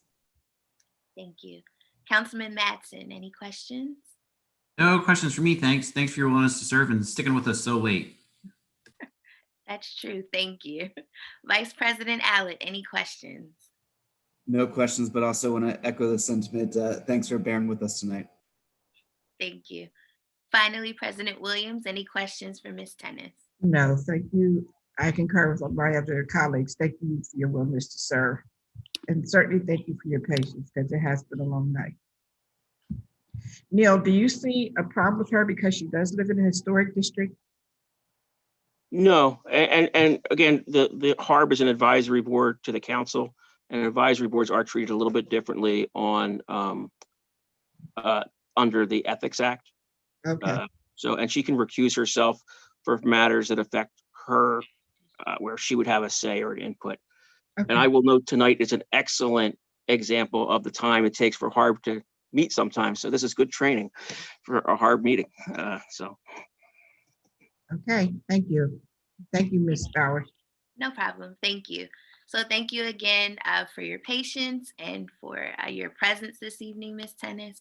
I would like to move forward with Resolution 73 of 2020 by adding it to our next legislative session agenda. Thank you. Next, we have Resolution 78 of 2020. Ms. Houston, could you please read it into the record? Yes, one moment. Resolution 78 of 2020 is a resolution authorizing the city of Harrisburg to negotiate and enter into a professional services contract with Steve Zimmerman to provide access and service of the city's historical mainframe programming operations and related services in the Bureau of Information Technology. Thank you. I see Mr. Steve Wortner is on. Would you like to provide an overview of this resolution, please? Yes, good evening, council members. Thank you, Councilwoman Bowers. Resolution 78 is a one-year agreement to continue with the mainframe consulting services that Steve Zimmerman has been providing the city. The goal obviously is to get off of the mainframe, but before we can do that, we need his expertise and knowledge in these systems to allow us to understand all the data that's needed to move off of those systems. The good news is of the 5 systems, 2 of them will be completed this year. The third one we are about ready to get started on, and which is the personnel system. And then the 4th and 5th systems are the city and revenue systems, which we have finalized the requirements for that. And we're getting ready to put together either an RFP or a letter of interest in order to find prospective vendors that would be able to provide a solution that would meet the requirements of the city. So we're getting there. We're not quite where we need to be yet, but we do need Steve Zimmerman's services for another year. I'm thinking based on the way this year went, that may drag into 2022 just because it's been a crazy year all the way around for a lot of us in IT. Thank you. Thanks for clarifying. That was my question. I was curious to know how the COVID-19 pandemic impacted our timeline that we've been discussing annually. Right. So I think you were pretty clear in your overview. I know this is our annual contract. So I will open up the floor to my colleagues for questions. I will begin with Councilman Majors. Do you have any questions? No, excuse me. Yes, just one brief question. Since this has been an annual contract, and the one question I did have was already answered, are we utilizing the full not to exceed amount in the current contract? I just want to know how much we're actually end up spending for Mr. Zimmerman's services. Right. So the current contract has $135,000 in. We will use most of that. There may be some left over till we get to the end of the year, but for the most part, we will utilize a good chunk of that money this year. Okay, and then we have, like you said, in two of the five mainframes have had everything transferred, and we have to finalize the last three, and understanding what COVID, and we just have to move over the last three. Is that correct? That's correct. Yeah, the two that are being moved this year are the police systems, the Metro and the dispatch. We've already migrated the InSync system into Cody, and now we got to get the Metro and dispatch data off the mainframe and into the Cody system, which we're in the final stages of testing of that now, and that's the testing that's being done by the police department. Okay. All right. No, thank you. No further questions. Thank you, Chair Bowers. Thank you. Councilwoman Daniels, any questions? Okay, thank you. Councilman Madsen, any questions? No questions for me, thank you. Thank you. Councilwoman Green. No questions. The main question I had was about the timeline, and that was answered. So thank you. Thank you. Vice President Allard. And I apologize if you answered this, Steve. This contract, does it replace the one that's been in existence, and is the date of that previous contract coming to a conclusion, which is why we're extending it for another year? I was just thinking about timeline. Right. We've only done 1-year contracts with him, so that's why we have to do another 1-year contract. Gotcha. And the dates of that, it's not running in line with the calendar year, correct? It's running in line with another year, like another portion of the calendar. It's with the calendar year, which corresponds with the budget. Gotcha. So we're setting this up essentially for the next year. Gotcha. That's all I needed. Thank you. Correct. Yep. And finally, President Williams, any questions? No, I don't, Chair Bowers. Okay, well, thank you. I would like to move forward with Resolution 78 of 2020. I would like to add it to our next legislative session agenda for a vote. Thank you. This concludes the Building and Housing Committee portion of the meeting. Thank you, Ms. Bowers. Moving on to Public Works Committee, Chair Majors.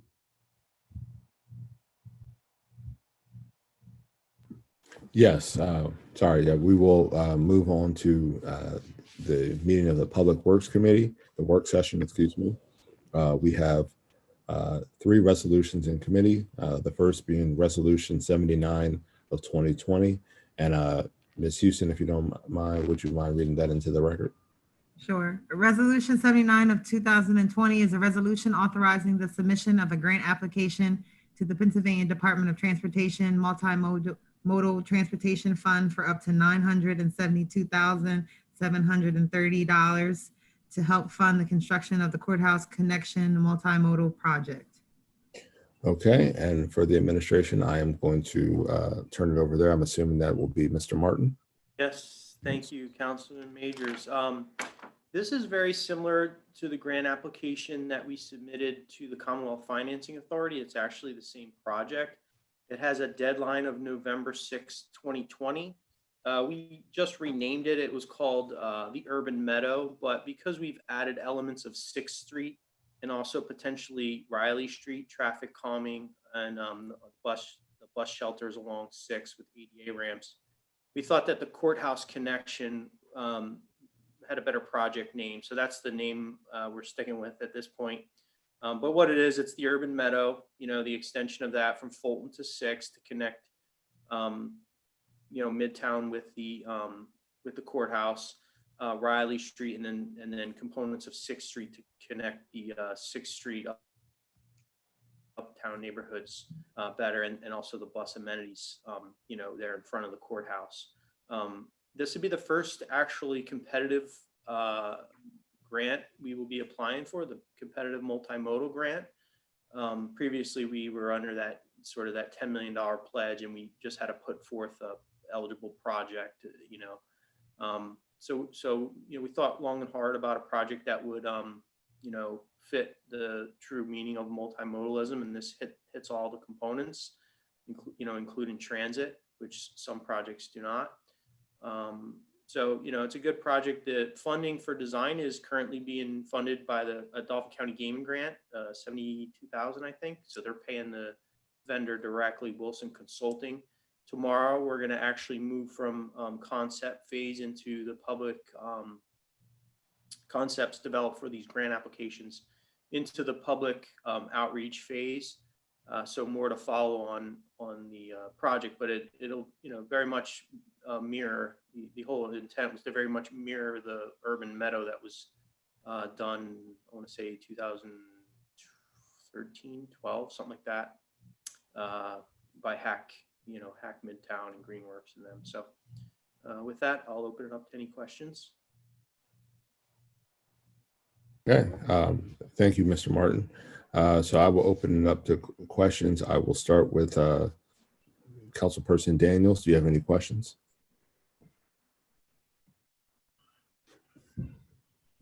Sorry, so I should probably know this, but with the 972,000, how far into the project do we get? That's this application is to fund the project. So currently, Dauphin County has provided sufficient funding to do 100% design. So right now we're in design funded by Dauphin County Gaming Grant. Now we have to find construction funding. The 900,000+ would be the grant application. The city would have a 30% match, which in the previous grant application, we indicated that would come from the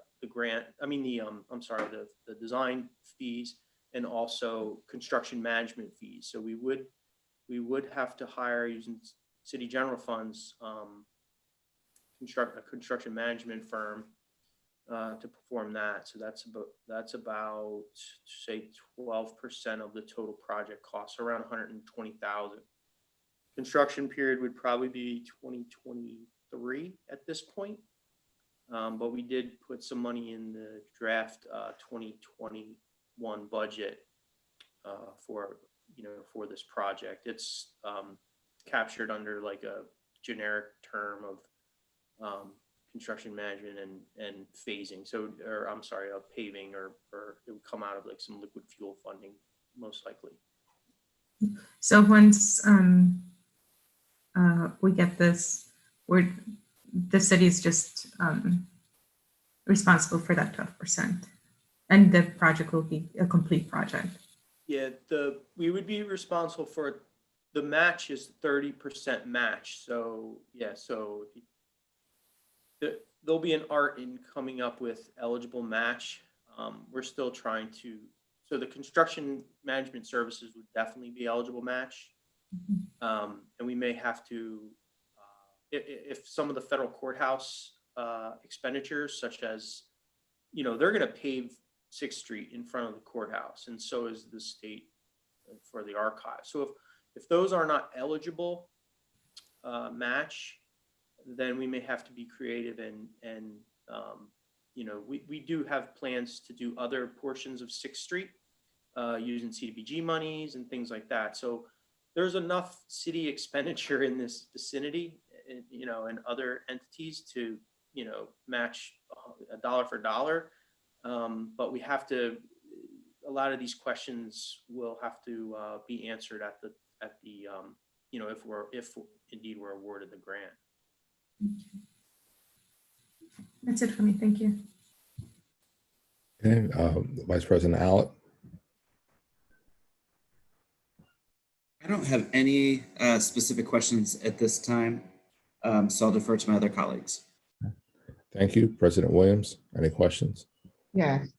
Now take me back, Wayne, because I'm looking at it at the resolution. You said a 30% match, which is a minimum of 291,820.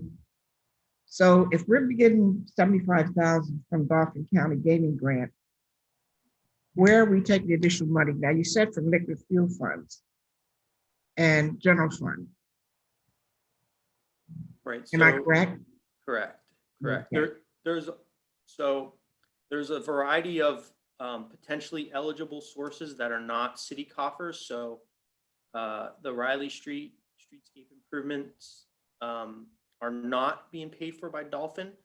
They could potentially be advanced by Greenworks Development, who is pledged, in emails anyway, to fund design work on Riley. So there's that. I mentioned the courthouse and the state archives that are actually contributing funds. But if none of those are eligible funds, we are not applying for a grant to do the construction inspection services on the project. So that's around 12% of the total cost. So around 120,000 in construction management and inspection services that we budget probably through general fund in a 2022 time period. And then we could look to liquid fuel funds for some of the liquid fuel eligible expenses on the project, like the ADA ramps and bus stops on 6th Street.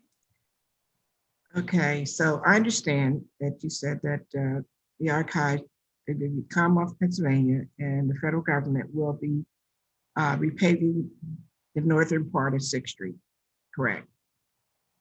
So you don't, what are you, okay, so what monies are you utilizing to do this project?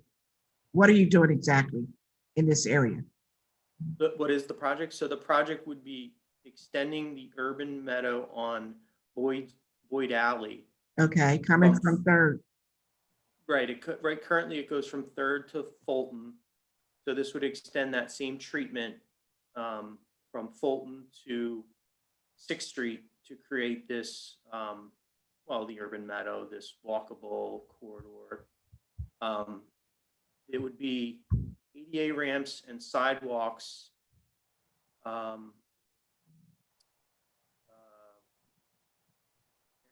Harris, Hamilton. The bus stops right in front of the Vartan properties. I'm trying to think. Had a beautiful map when we applied for this last month. The community map that shows all the improvements in the area. But there's bus stops on both sides, and by bus stops I mean fully ADA compliant bus stops with proper curb height and boarding areas for wheelchairs and things like that. And then the ADA ramps to get from the courthouse and the urban meadow to the to these bus stops. And then on Riley Street, the proposal was to increase parking along Riley by doing either angle or reverse angle parking.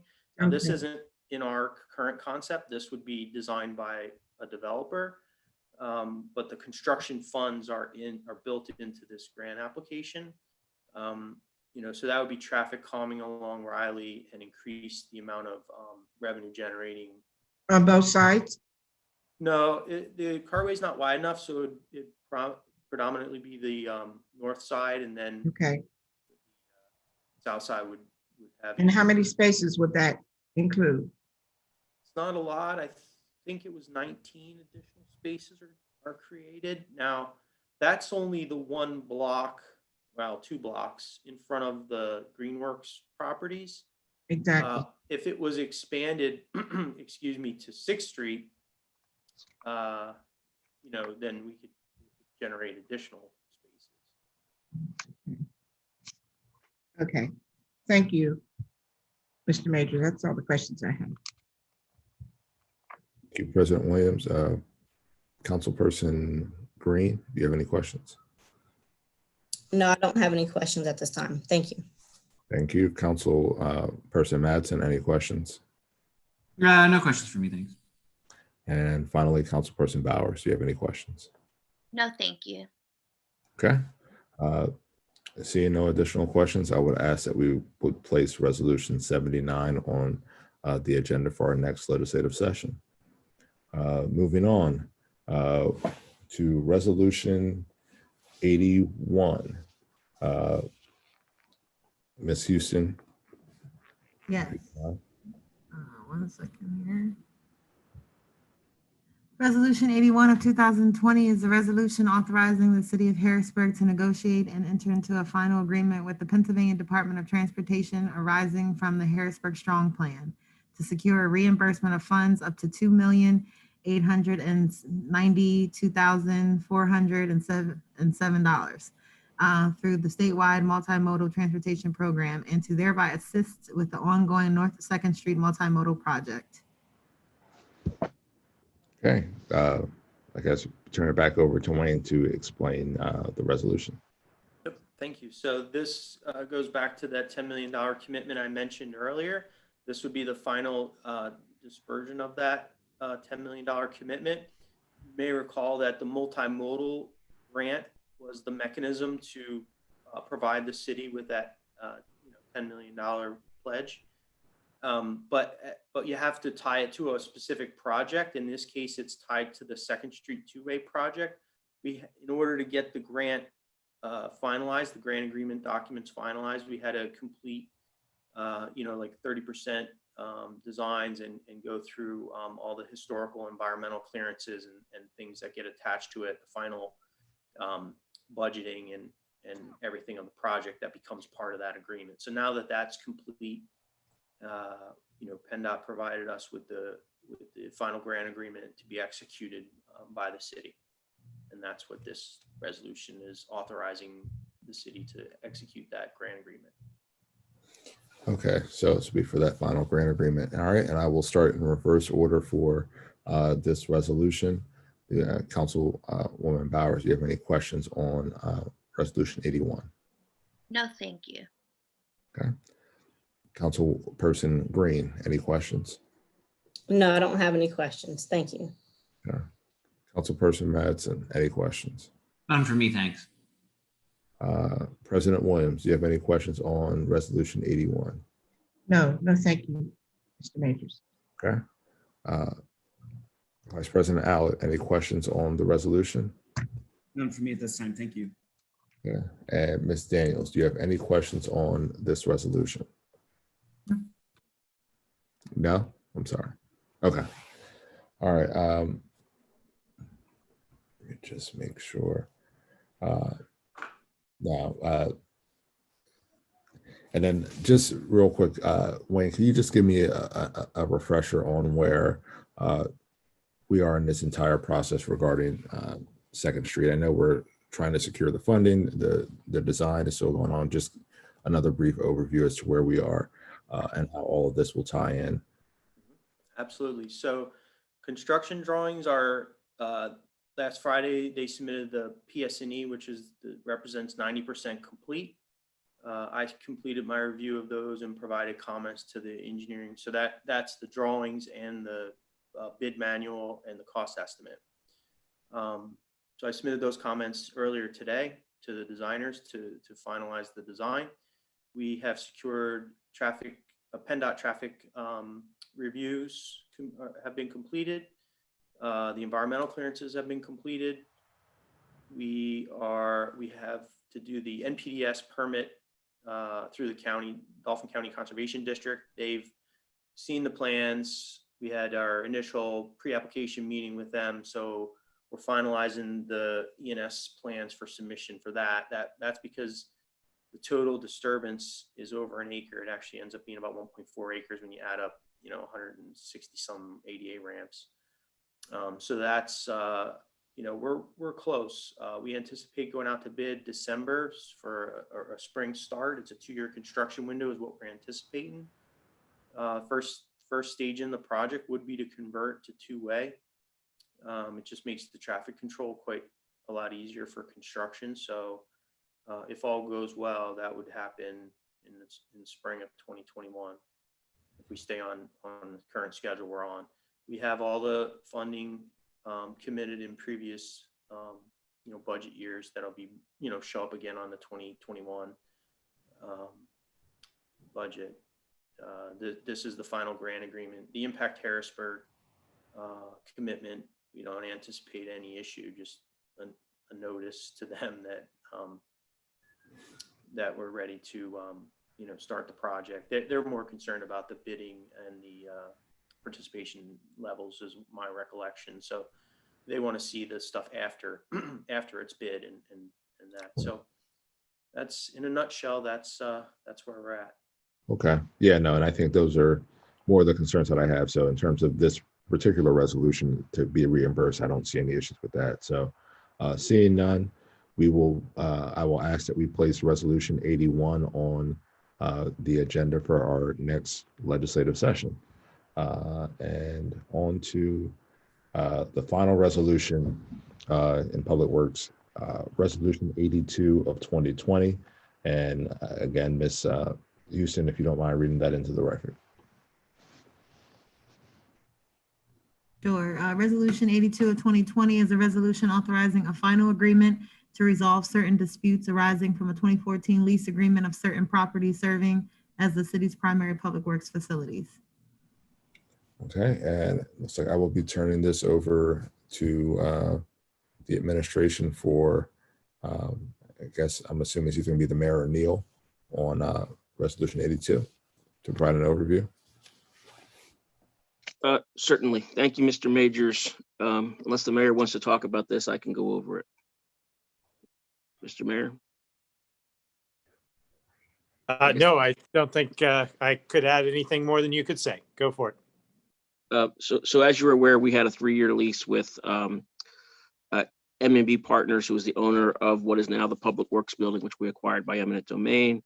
There was a dispute under a number of categories, including the amounts of rents that were due, some tax issues, some whose responsibility it was for certain maintenance issues with the building, which I would call unusual in a commercial property where there's disputes.